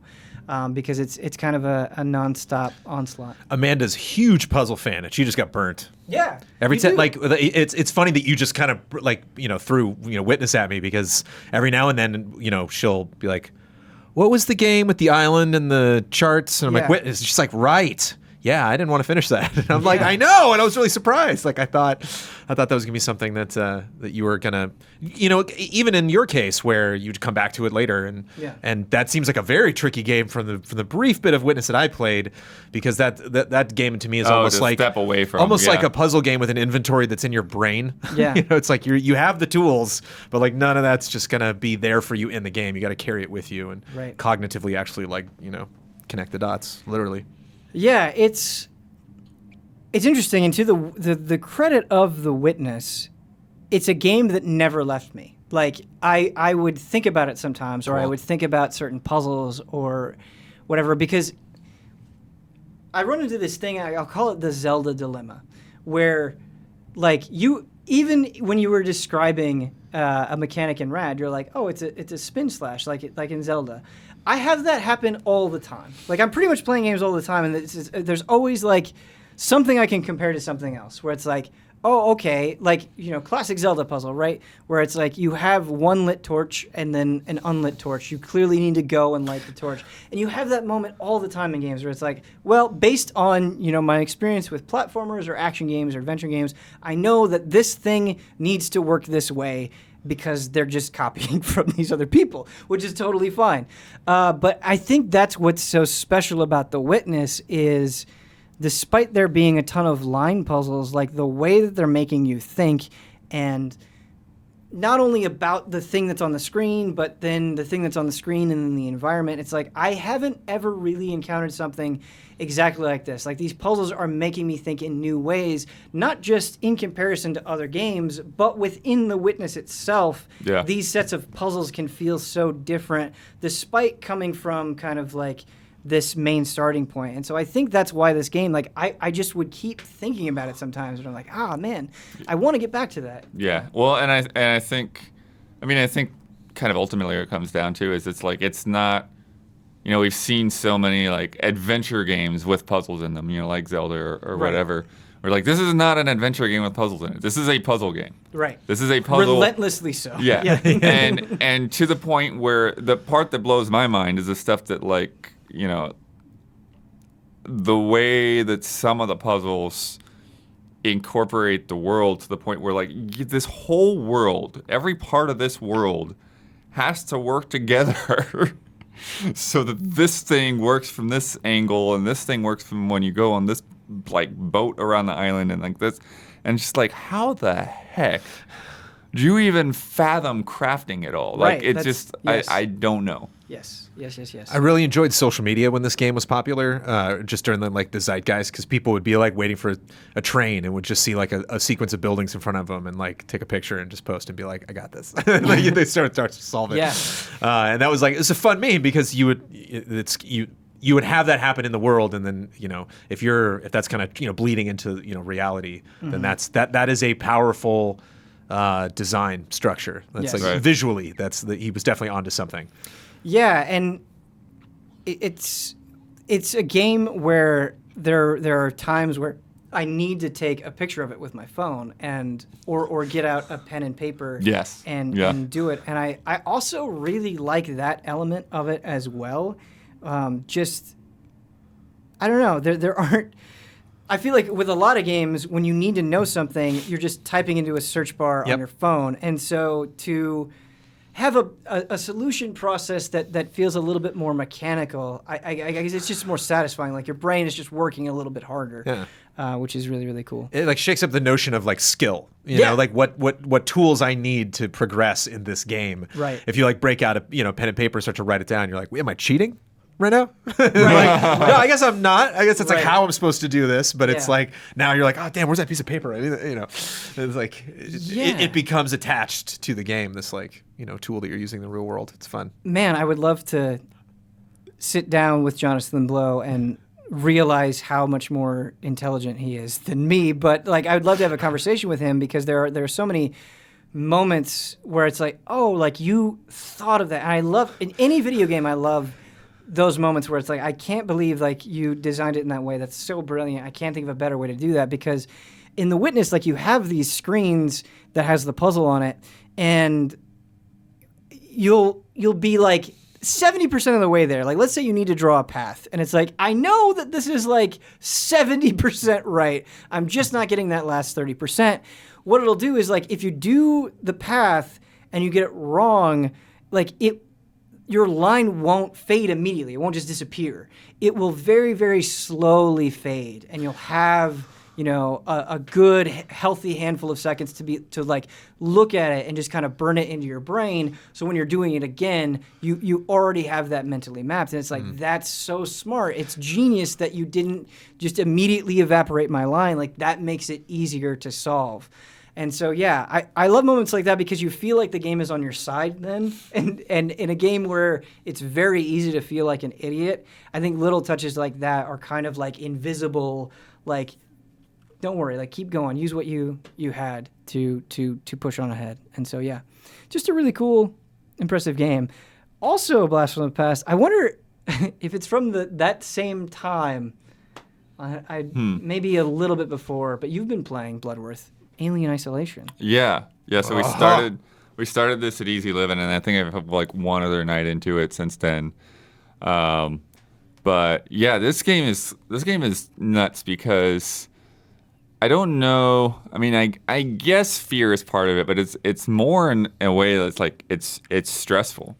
Yeah. Yeah. It's very, very stressful because, and it's funny too because I think when we've talked about it in the past, it's like the idea of streaming is like it's kind of hard because like the alien doesn't show up for like 3 hours or whatever, and so you're starting and like when are we gonna get to see the alien? Like the whole hook of this game is getting to see the alien, and then once you see the alien, like I don't want to see this ever again. Right. Get away from me.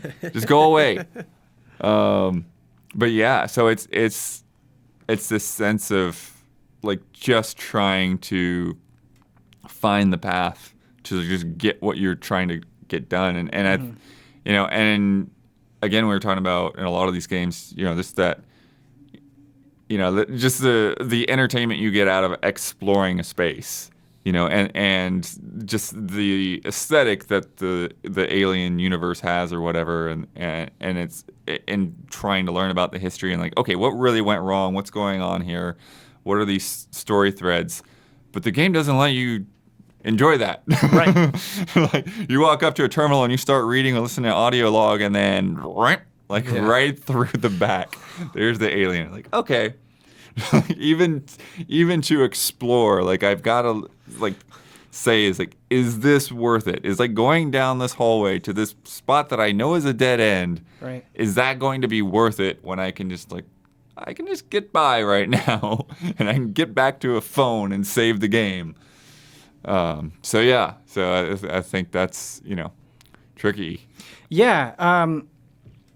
I always find that if you have a game where one of your primary mechanics is you're pretty much being chased for a lot of it, it's hard to do that in a way that is fun and not tiring. Where it's, or in the case of horror, where that's consistently terrifying. How are you finding that it's holding up in Alien Isolation? Like, are you finding that a satisfying process every time you have to deal with that creature? So far, yeah. It's just kind of it's just trying to figure out like what are my options and still figuring out like what can it do. Yeah. Like when you run into a vent and then it just grabs your legs before you're all the way in and like. Yeah. Okay, that doesn't work. Yeah. And just this process of how do you outthink it and how do you like read, because you have the motion tracker, but then you're like, can it hear the motion tracker? Do I need to put the motion tracker down? And like, and just questions like that. Yes. I feel like I reviewed Alien Isolation back at Game Trailers, and the alien, I think, a lot of times is the most interesting part because of what you're describing, where you're having to deal with all these things. And you're like, how intelligent is this thing? And you kind of get surprised by it. And so it doesn't feel like you're dealing with a normal video game enemy. Like, it feels more capable than that. And so I think that's why, like, the androids, for instance, like, they're just not as interesting. And so they're just, like, not as much fun to interact with or deal with or get through. They feel more like a traditional roadblock. And so I think that was something that was frustrating with Alien Isolation, where it's like, I remember, like, especially early on with the Alien was like my favorite part of that game. How are you feeling about the parts of the game that don't have to do with the Alien? They've been all right. I've definitely had some frustrations with the androids just because, again, it's just, can I take you out? Right. Like, because you sort of get this feeling like, oh, like they're giving me these tools, right? Like they're giving me this EMP and they're giving me, I've got a gun. I'm not sure yet why I have a gun. It doesn't seem to do me any good. It just gets me in trouble every time. And the same thing with like the melee, weapon. It's just like, I guess this can sort of get me out of the way, but usually not. Usually, like, they'll just grab it. And it's like, nope. So I think that, one of the difficulties is when you get into those situations where you're just looping through the same motions because, okay, well, I've got to hit these switches, and then an android wakes up, and I've got to wait for the android to walk to the other side of the room, and then, okay, I can come back over here and I can hack this thing, and then now I can actually start working my way out of here. And then, oh, hey, look, there's the alien. It's an event. And, okay, start it again. Open this thing, open that thing. Here goes the android. Wait for the android. So that's where, I think it can kind of become a little bit. Yes. Because you're just watching You're this getting their blood. routine. Yeah. Rather than with the alien, it feels a lot more unpredictable. Sure, definitely. Something I remember really sticking out when I reviewed Alien is how good it looked and how well it captured the alien aesthetic, just with the lighting and the interior of the ship and all of that. Haven't played it since then. How are you finding it holds up visually? I think it holds up pretty well. I think one of the bigger disappointments is just there can be a little bit of clipping at times. And so I'll be hiding in a locker and the alien will come up to it and the alien's face will kind of come through the locker for a second before you see the animation where it's like sniffing at you. And so I was like, oh. Yeah, I definitely remember experiences like that, and it's always hard, right? Because you have the alien and it can be so intelligent and it can genuinely surprise you, and so when you see it being dumb or it's just something graphically not looking right, it just sticks out that much more because you're like, oh, it's like seeing behind the curtain at Oz, like, yeah.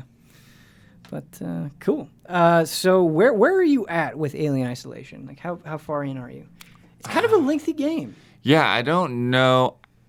I guess around 6 or 7 hours into it. Okay. Like not super far.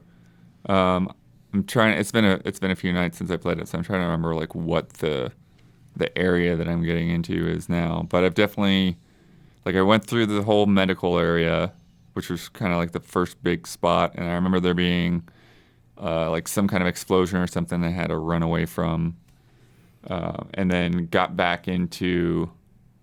Oh yeah, I got back into like the central terminal and had to kind of wait out some guys that were creeping around and then take a shuttle somewhere else. But yeah, I don't remember exactly the spot I'm hanging out in right now. Man, that's a game I really wouldn't mind revisiting. Mm-hmm. For sure. But how long to beat? I just double checked. It's like, yeah, I remember that game being like longer than I expected. Yeah. And it is. It's about 19 hours. Okay. According to that website. So, but how long to beat? Cannot tell you one thing, Bloodworth, about Alien Isolation, but about this in particular. When the HOTTAKE is coming.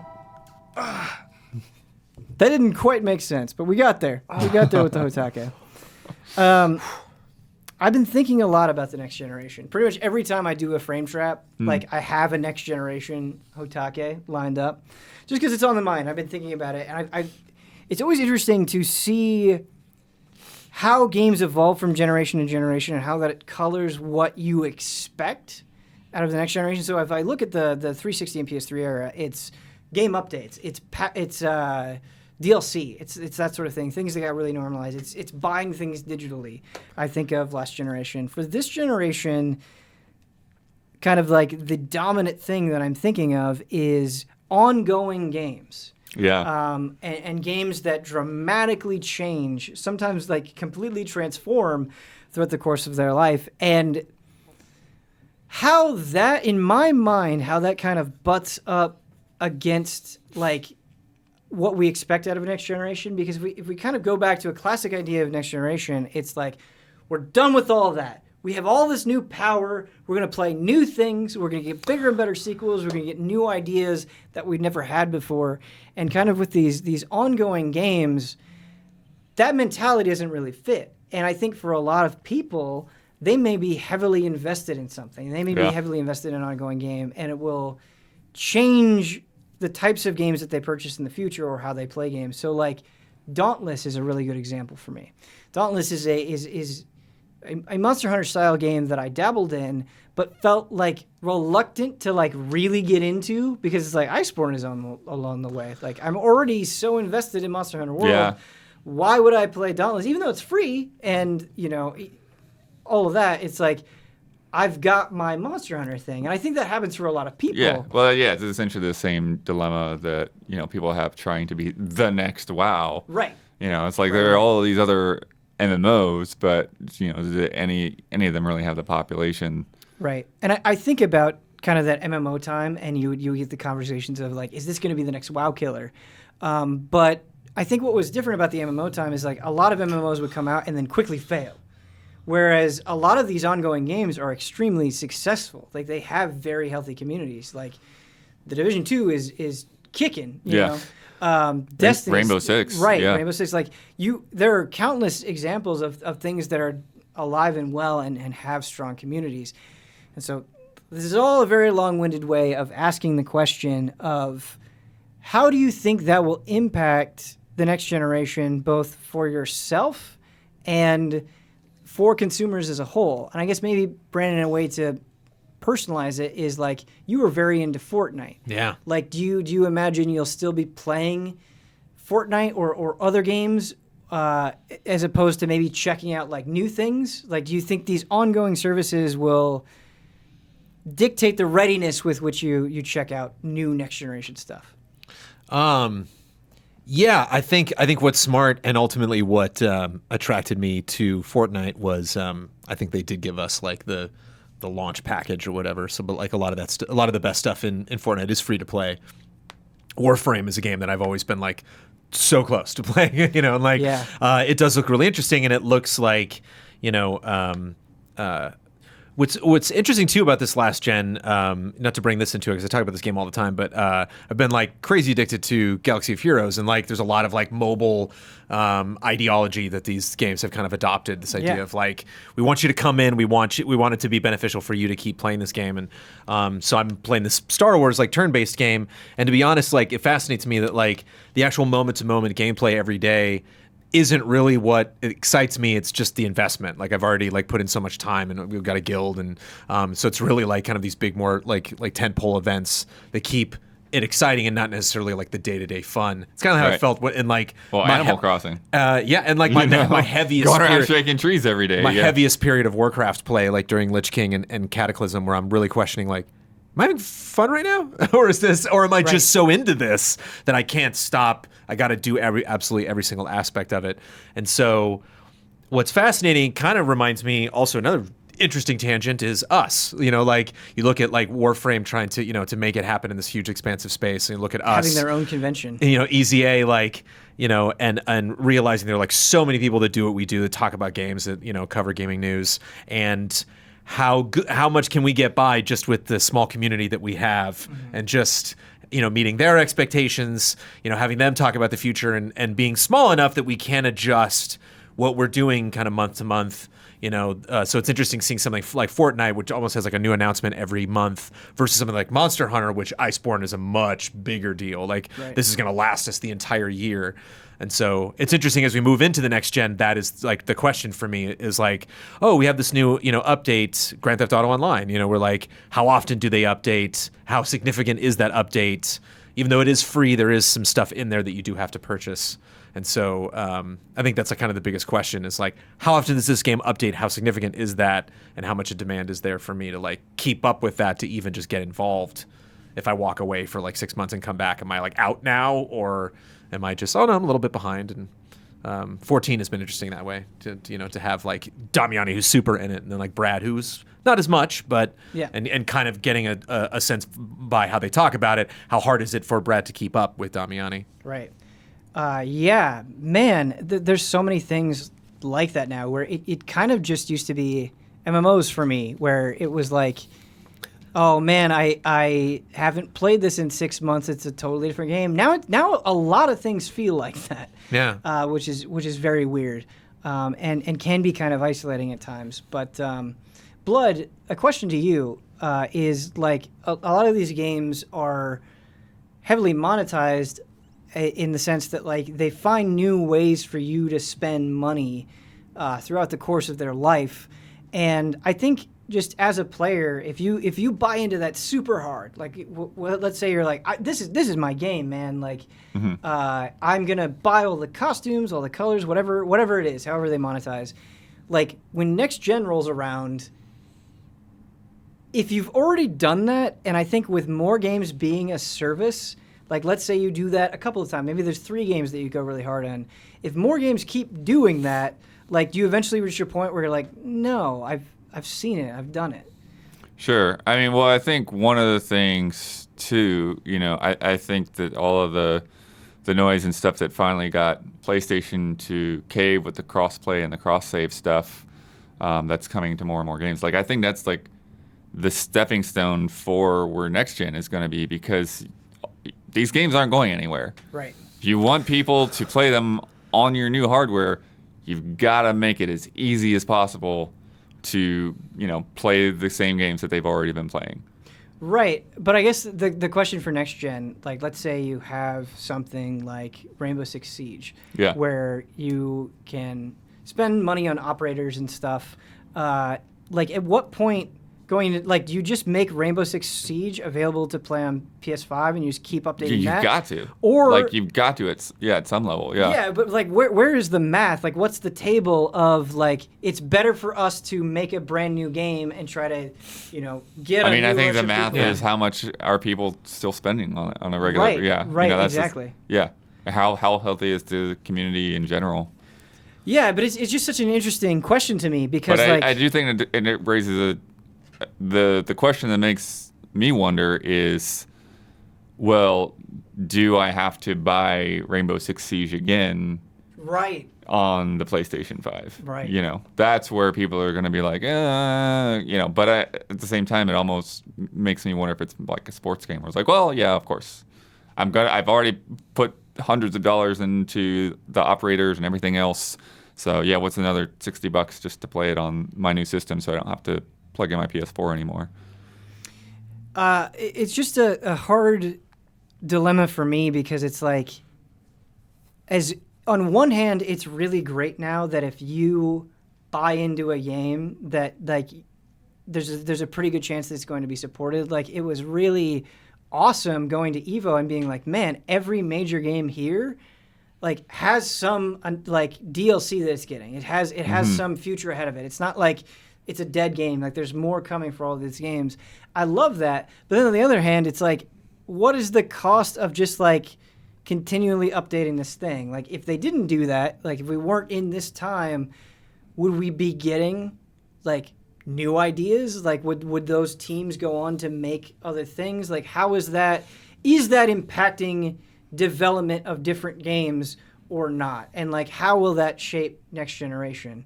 Like I don't know. I wonder if like how the resources are allocated, I guess. Yeah. I have an interesting example. Halo Infinite. Yeah. Like, what is that game going to be? What is that game? Yeah. You know, they hear this is technically Halo 6, but it's like that series very much moved away from that now. You know, and like I think the last two, at least for me, like having played 1, 2, and 3 and loving them, like the campaigns in 4 or 5 just didn't sell me. Like just I wasn't like, I have to get engaged. I must, you know, these characters I love. You know, it's like it just wasn't, you know, had lost that significance. And so there's very little about Halo Infinite that looks interesting to me from a story perspective in terms of like what should grab you if I'm going to play WoW or DC Universe Online, which is on Switch now, of like you already love this property, you love this world, come back. Are you going to play DC Universe Online on Switch? It's tempting. It's so dumb, but it's. I never did. I never really jumped into that world. I play a lot of City of Heroes, and so I was, you know, played Star Wars, Old Republic. I think Old Republic was like the death knell of my MMO life. I think that was like the last game I really like got a character to like 30, and I was just like, and 14. I gave another shot, Tangent again. The madness is filtering in. I'm getting loopy. I can't remember specifically where I was going to land with this, but You're talking about Halo Infinite. Oh yes, just in terms of like what this model that you're talking about is taking over the Halo series. So it's like these, you know, 343 is realizing like, well, how do we make this feel like the older games, but have this be something that we're really going to keep investing in? Different, I think, from. I guess maybe Siege like evolved into that, you know. So you have something, you know, they're approaching Halo trying to make Siege, whereas like Siege maybe, you know, they didn't necessarily realize was gonna be as big as it was. Kind of like Fortnite, they're just like, whoa, let's ride this wave as long as we can. That's a frustrating proposition as well because it can be really hard, I think, for an audience to take a property and then try to bolt it on to like modern trends. So I don't know what Halo Infinite is going to be. I'm just saying theoretically, like if it becomes this like ongoing live service game, I can imagine people being frustrated about that or having it because they know Halo to be something different, or maybe their deepest memories of Halo are something different than where it's trying to go now. And so like I almost wonder if it's better to like try to make a new thing. Like is it always the right answer to use this established IP? Like, I don't remember exactly what type of game it is. I think it was an idle game, but they were advertising like a Metal Slug idle game. And I was like, you've got to be kidding me. I can't think of anything like less appropriate for an idle game than like Metal Slug. It was just some mobile advertisement that like very much wasn't this, because it's like when you think of Metal Slug, you think of chaos, you think of action, you think of explosions, and it was just like, really? Like what? What are you doing? But yeah, I don't remember exactly what the game was, but it was kind of that sensation of like, are you not just making the people upset that care about this thing at a certain point? And I think it's a tricky proposition. It's a tough problem to solve, and I think it'll be fascinating once we get more details about Infinite to see what the team determined. Because I imagine they looked at a lot of different games in terms of like, okay, how are we going to move forward with this? And how long do we expect people? Because it's interesting to compare something like Halo to Call of Duty, where they did Battle Royale. They're adding some really cool stuff with Modern Warfare coming back, but they got to be back the next year with something else. Yeah. I mean, so that was always saying is like Call of Duty is still like, well, we got to still put out that $60 package every year. So Blackout, even though they're like season passes until the moment that happens. Like, here's the next set of maps while we're already promoting the next game. I'm like, okay. Yeah. Where Infinite doesn't seem like it's going to be replaced in a year. So it's like, how elaborate is this going to be? Yeah. How much of this is going to be my journey as opposed to Master Chief's journey, as opposed to me playing a very specific campaign versus the story I write for myself? I guess I feel like I would be a little bummed if, like, within the first 6 months of me having my PlayStation 5 or new Xbox or whatever, if it's just like on my dashboard, it's just like a bunch of games that I had already been playing for years on the last generation systems. It's like big new PS5 update. It's like, that's just not as exciting as, like, I don't know, like a brand new game. Right. Like this was our big bold new idea for the next generation. Yeah. If they just not as remaster Red exciting. Dead Redemption 2 for the PS5, I'm going to be like, well, I'm playing that again. Yeah, you're playing that again, but there's it's all like, these exciting things I could be checking out. like I and can I'm just imagine they'll be like, hey, here's our new Red Dead Online update. Yeah. Like, Gotta check it out. on one hand, that's cool. Like, but I just don't want that to come at the cost of brand new games. And they have to do what makes money, of course, Yep. right? And like clearly And I they're think, doing it. but we talked about Battle Royale. We're like, everyone's going to do it. And like, that didn't really happen. Like some fun creative people did it. And there are a lot of them certainly, but like, it didn't seem like, we talked about it in a way where like, you're an imbecile if you don't do this, where this seems a little bit more likely that every company is going to be like, what's ours? What is our franchise we can turn this into and have that be what this is, which does kind of make sense to me. If you have a company as big as like a Capcom or an EA, it's like maybe you should have that one thing that you are kind of contributing to every year and evolving, and a big project you're sustaining, and not just necessarily something that like I'll get excited about, especially multiplayer, where it's like, oh, I'm really excited to be a part of this community, and then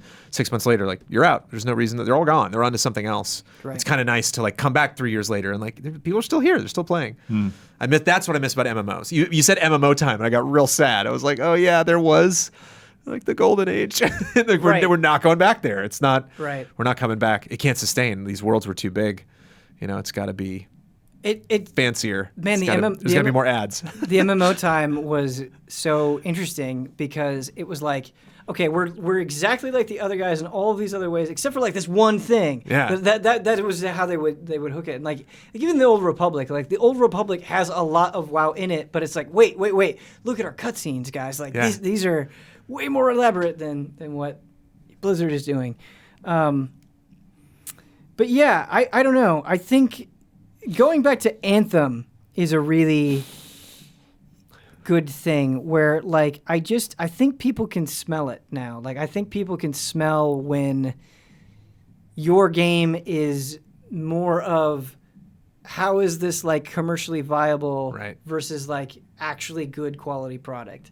And I think especially after something like Anthem, I think people's, or my own tolerance, I guess, is just like a lot lower. And so I don't want to have these new consoles come out and have people like jump on these trends, these games as service things. Like I'm already tired of it. And if we have a whole nother generation of it, like that's going to be too much, right? Like I was talking, my girlfriend plays mobile games primarily, and it got me thinking about mobile games, and I was just like, I just can't get excited about mobile games anymore because I've seen the structure of log in, get a daily bonus, here are timed objectives, you have this much stamina to do whatever you want. Like, there's like hundreds of games that just use that exact blueprint, and it's like, I hardly check out this ecosystem because of that. Like, it's just like I download something and it's like, oh, this is a cool idea, but it's the exact same format again and again and again. Like, play every day and you'll get slightly better rewards. I don't want that to happen to console games where it feels like everything is just kind of following the same template and it's just slightly changed. Well, nobody gave Anthem any slack. I mean, that didn't work out, and we let EA know it. You know, like, Right. So it's good to know that like when these projects don't work out, people aren't going to play them like just cause. You know, it's like Right. no, people are really they're gonna be tough customers, and it's tough to get somebody that committed. But you what know? what lessons did we learn? Was it like, oh, That's, hey, people that's are why sick of Infinite it? is fascinating. Right. You know, it's like, will we be able to tell? You know, will we see the anti-Anthem inside of Infinite? Is the Anthem lesson lessons just learned. like, hey, this was clearly like not fully thought out and whatever, or is it we didn't monetize the right way? Like, is that the lesson that, Yeah, I don't know. or we didn't jump on this structure in the correct way? What is 'Cause, the like, true lesson versus what's the lesson EA thinks they Right. learned? Right. Are two different answers. Right, exactly. Because like Crash Team Racing Nitro Field is kind of going through its own controversy with Yeah. like how they've added microtransactions down the line, and it's like it's just maddening because you almost feel like you got like somebody just pulled the rug out from under you, because from Activision you had the Insane trilogy, which everybody loved. It's like, hey, you brought this series back in the best possible way. Right. We had Spyro Reignited, and then we had Crash Team Racing, and then like now that you've built up all of this goodwill, now you're injecting all this stuff, Right. and it's like what they're like. Activision is evolving, and they're just. They keep trying to do the same thing, which is nickel and dime you to death. But rather than like people pushing back and then being like, oh, okay, we won't do that, what they're doing is they're just evolving and getting better at timing it at exactly the right Well, moment. the same thing's Right. happening with Call of Duty, right? Right. Like you get like a month or two without the microtransactions, and then here they are. Right, Now exactly. that nobody's talking about this stuff anymore, you know. Right, and obviously like people will comment on it a little bit, but because it's not happening out the gate, you're not getting a ton of Yeah. conversation. You're not getting And these lengthy the articles. flip side of what's annoying about that is everything that was great about Crash Team Racing is still great. Right. It's all still there. You can still play that game the way you would have played it before the microtransactions come out. It just that happens, and then it just seeps into your mind that like, oh, they're trying to get me. They are, yeah. Yeah. And like, I can't get over this feeling when it comes to video games, because video games, right, ideally, and have been probably in your life and in your life and in everybody's life, that thing where you don't have that feeling. You don't feel like it's trying to get you. Video games are something where you just go and you have fun and you don't think about it. And so once that gets inserted, like, oh, they're trying to get me, it just kind of sours you on the whole damn thing. Oh, I don't know. This is why I don't have a soul, Ben. You know it. You know where I'm coming from. You know what I'm going to say, Ben. And that's just me. I don't know. There's something about when I'm playing a game and the game's like, cool, what you just do is neat, cool. Hey, have you heard about it? I'm like, no, you're not going to get me. Like, nice try. Yes. I don't know. It always kind of puts a little smile on my face when I'm like, oh, yeah, that was good. You almost got me there. Oh, that's the point where I don't care anymore. You know, where like you play some free-to-play game or you play something and like, oh, I'm having fun. And then the second I'm not, it's like, bye. Yeah. You know, and it's fascinating to me to see how long that'll last and to see when a game gets ugly. Or somebody recommended like the Battle Cats to me on mobile, and I was like, oh, okay, it was a little tower defense game, and this was like one of the most ad-heavy games I've ever played in my life. And I'm like, oh, I don't play a lot of games that are this bad, you know, with just like, whoa, I can't just wade through all of the gross marketing. Brandon, I think that's a good point that you bring up, and I think it is valuable to kind of take a step back and be like, well, you know, hey, like, how bad is this? Or like, you don't have to engage with it.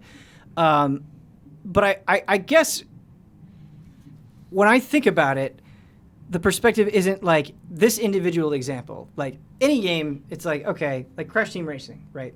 It's like, this is gross that they did this, but like, I'm just going to play the game and have fun. I'm not going to pay attention to it.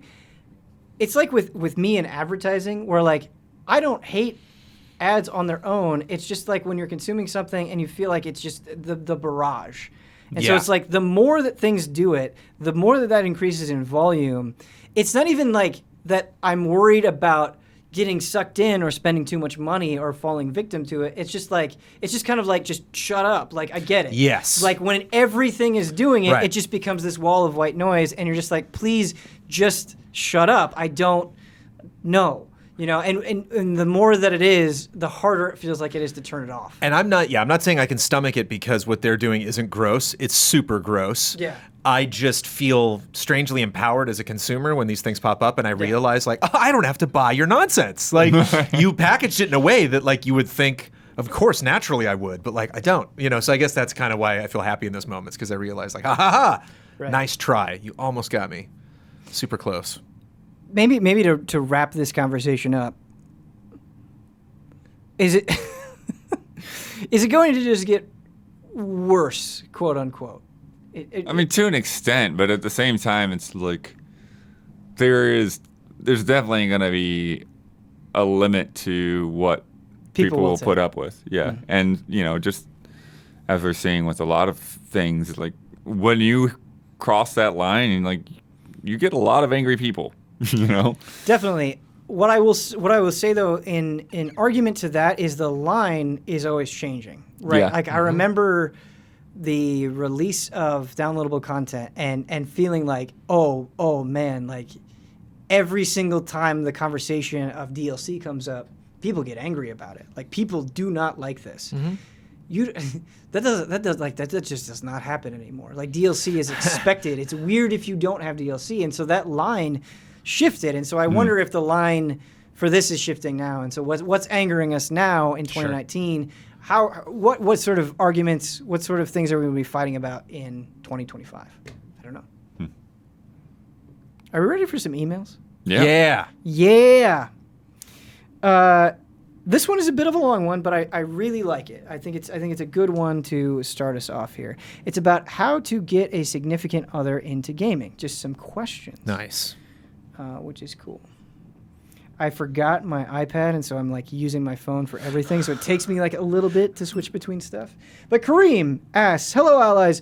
I know these emails get a little long-winded, but before I ask my question, I want to say something. For a long time, I didn't have any friends as passionate as our community is about games. For most of my life, game trailer days included, you guys have enabled my passion to continue to burn bright in the best and worst of times. Without the allies, I don't think I would have had the determination to pursue a career in gaming. Because of you, I now have a career at Ubisoft as a production coordinator. That's awesome. And have now made friends who love games. Yes. So from the bottom of my heart, with the utmost love and respect, I say thank you. I thought that was really, really cool. Congratulations. Yeah. Feels good.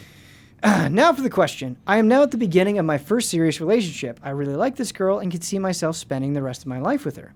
The problem is she has never played video games. I want to make sure I bring her on board without scaring her away or boring her to death. My dream is to one day have 2 TVs right next to each other where we can play co-op campaigns together until we're gray and old. So I'd like to ask, how would you recommend I introduce her to gaming? And what games would you recommend? If you don't mind sharing what your experience is playing games with your partners, don't mind sharing that experience. Were you the ones to introduce them to games? Do they still play games? And if not, what's it like to be in a relationship with someone who doesn't? I was thinking of either giving her the controller and watching her play Super Mario Odyssey. It's fun and easy to get the hang of. Playing through a narrative-based game together like Until Dawn or Detroit Become Human. Having her watch me play something exciting like Resident Evil 2 or story-driven like The Last of Us. Love and respect, Kareem. Yeah, I mean, Until Dawn's, I think, a good call. Yes. Because I think there's a lot of touch points there that are easy to get familiar with. Just all the slasher fix and that kind of thing. So if they like those kinds of movies, it's an easy, turning point. But yeah, I mean, I don't know. I'd say try to start with this, quote unquote simpler stuff to where you don't have to learn every button on a controller, side scrollers and things like that. And then also, introduce different genres, and because you don't know what exactly is going to hit. Like different people have different tastes, and so some people are going to love Animal Crossing, other people it's going to bore them to death. Right. There's and you just don't have to hang out with those people. And a lot of people, but at the same time, like a lot of the times, like, oh, you wouldn't think, you can put yourself create these blocks that don't really exist, or like, oh, they're not going to like fighting games, or they're not going to like shooters, or like whatever. And you don't know that. You don't know that until you give them the chance to get comfortable with dual analog or whatever that thing might be. Yeah. Or to get them into the story well enough that, hey, I want to see what is going to happen to Joel and Ellie, and so I'm going to figure out how these controls work, even if I play this same section 30 times before, I get through it. It's just, there's just so many factors to, like, when you're saying somebody's like a blank slate, like, you've just got to try to, like, it's almost like, taking somebody out to dinner. It's like, you've got to try all the different foods before you find the foods that they like. I like that. Video game dinner. So this has been an ongoing journey in my own life. And very early on in the relationship with my girlfriend, it was like most things I showed her, she just wasn't interested in, because I'd be like, oh, I think this is really cool. Let's try this. Or like Red Dead Redemption. Like, she was just bored to tears of Red Dead Redemption. I was like, how? Look at it. It's so good. And I was obsessed with that game at that point, and it just didn't work. But then, like, Plants vs. Zombies, she played that for years, loved that. And so what I've learned is, like, just show them, like give them options and be like, what looks interesting to you? Why does that look interesting? Because like Pikmin ended up becoming one of our favorite series, and so played all the Pikmin games, and that was really wonderful. And then like SteamWorld Dig, she's like, I really love, kind of like funny, cute, colorful games, and so like, I think just asking them, like, hey, what are you into? Yeah. And then going from there, like, just listen to them, and they'll point you in the right direction. But sometimes you get weird things. So, like, Abby, I've never met somebody that dislikes horror as much as Abby in my life. But The Evil Within 2 was, like, one of our favorite gameplay experiences. I still don't understand it. Right. I still don't understand it. But. Well, yeah, with my wife, she really, really got addicted to Medal of Honor Frontline. She was able to, like, That's awesome. get into the sniper rifles and things like that, and then just also an old game. Yeah. Well, I mean, that was back then. Oh, yeah. I see. Yeah. Okay. And then, but I don't know how many times she's actually played all the way through it. And there are even times where she starts, like, getting nostalgic, like, maybe we can hook up, like, Frontline sometime. Yeah. But the funny thing is like, we've had a lot of those experiences early on where, like, she'd watch me play through Zelda or Chrono Cross or something like that. But nowadays, it doesn't really have it that much. Like, we're just content, I'll be playing games, and maybe she'll play something on her iPad or whatever, but it's like, it's not something where, like, it's like, oh, because I'm into this, like, she has to be into it too. Like, sometimes it's fine for us to just be into different things.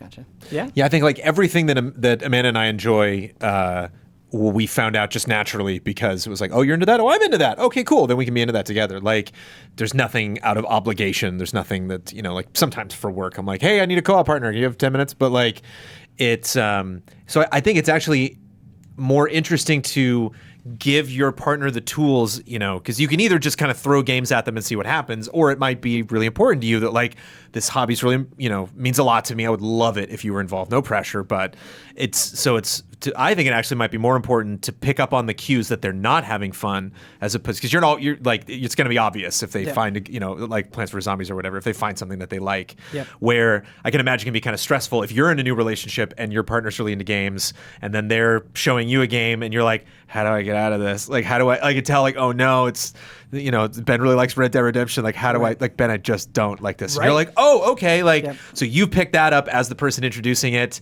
You've given them the tools to tell you that this just isn't kind of my thing. I'm just not going to be interested in that.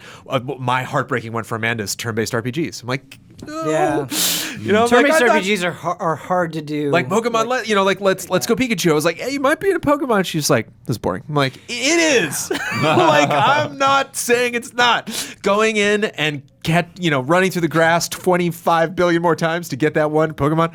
I love it. It's so important to me. I will do it for hours. But she's just like, it's not interesting to me at all. And I'm like, they're cute, but I get it.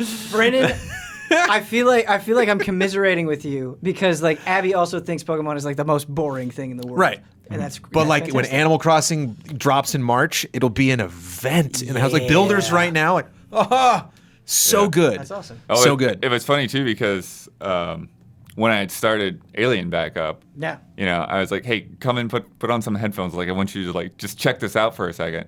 And I was surprised by, like, how long, like, she just stuck around and watched Yeah. me dying over and over in the same areas. I'm like, you're still here? Okay, cool. So you want to give them those lifelines, like it's okay to bail on this if you need to. Like if you're not into this, don't be playing this just because you think I will like you better if you are, or Exactly. you're just trying to make me happy. Like, and play what don't- you want to play. Exactly. Do not get disappointed if they're not into it. Like, Yeah. that is fine. It's almost guaranteed. There's going to be at least one thing that means a lot to you that they're like, no. The hardest thing for me to get over, more than like not liking stuff, was like, so Plants vs. Zombies.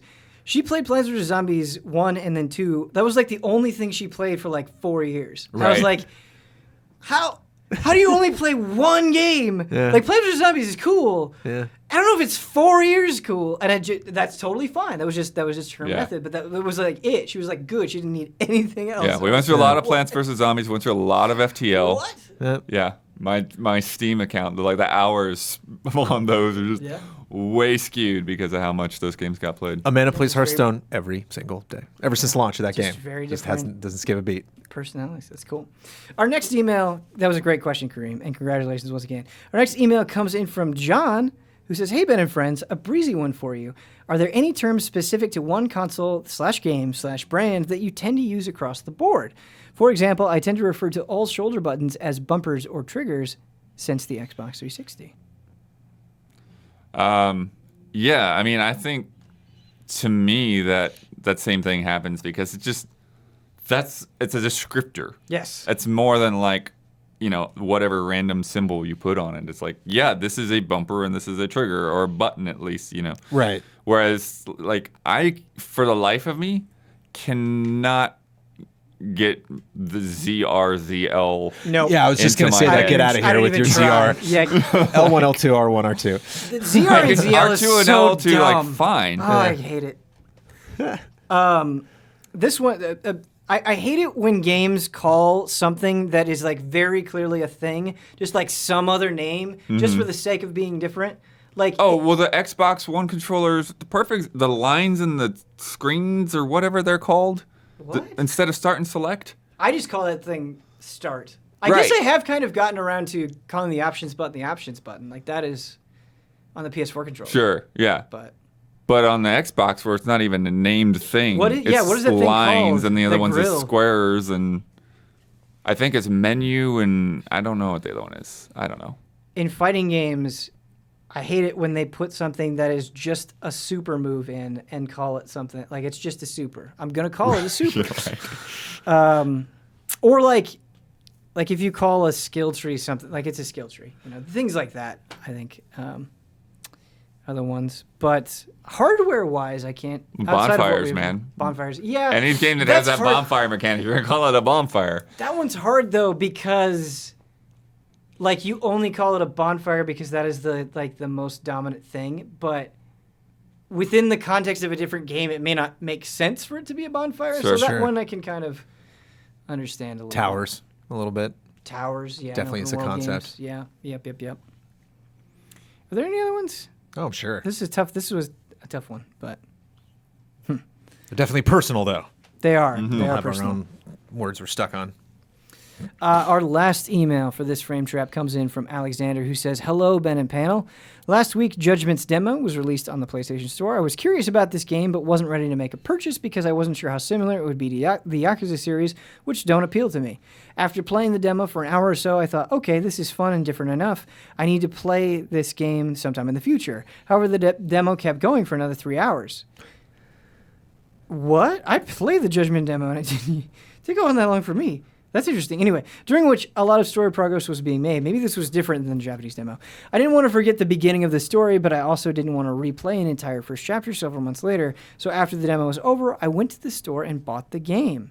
This isn't the first time I was sold on a game because of its demo, and there wasn't a single instance when a demo unsold me on a game that I wanted to play initially. Unlike public betas, demos aren't limited in time and can work as a marketing tool even after the game's release, and I suspect that they aren't more expensive to produce than live-action trailers, which will never change the mind of skeptics. Why do you think game publishers are less and less considering demos as good marketing tools for their games?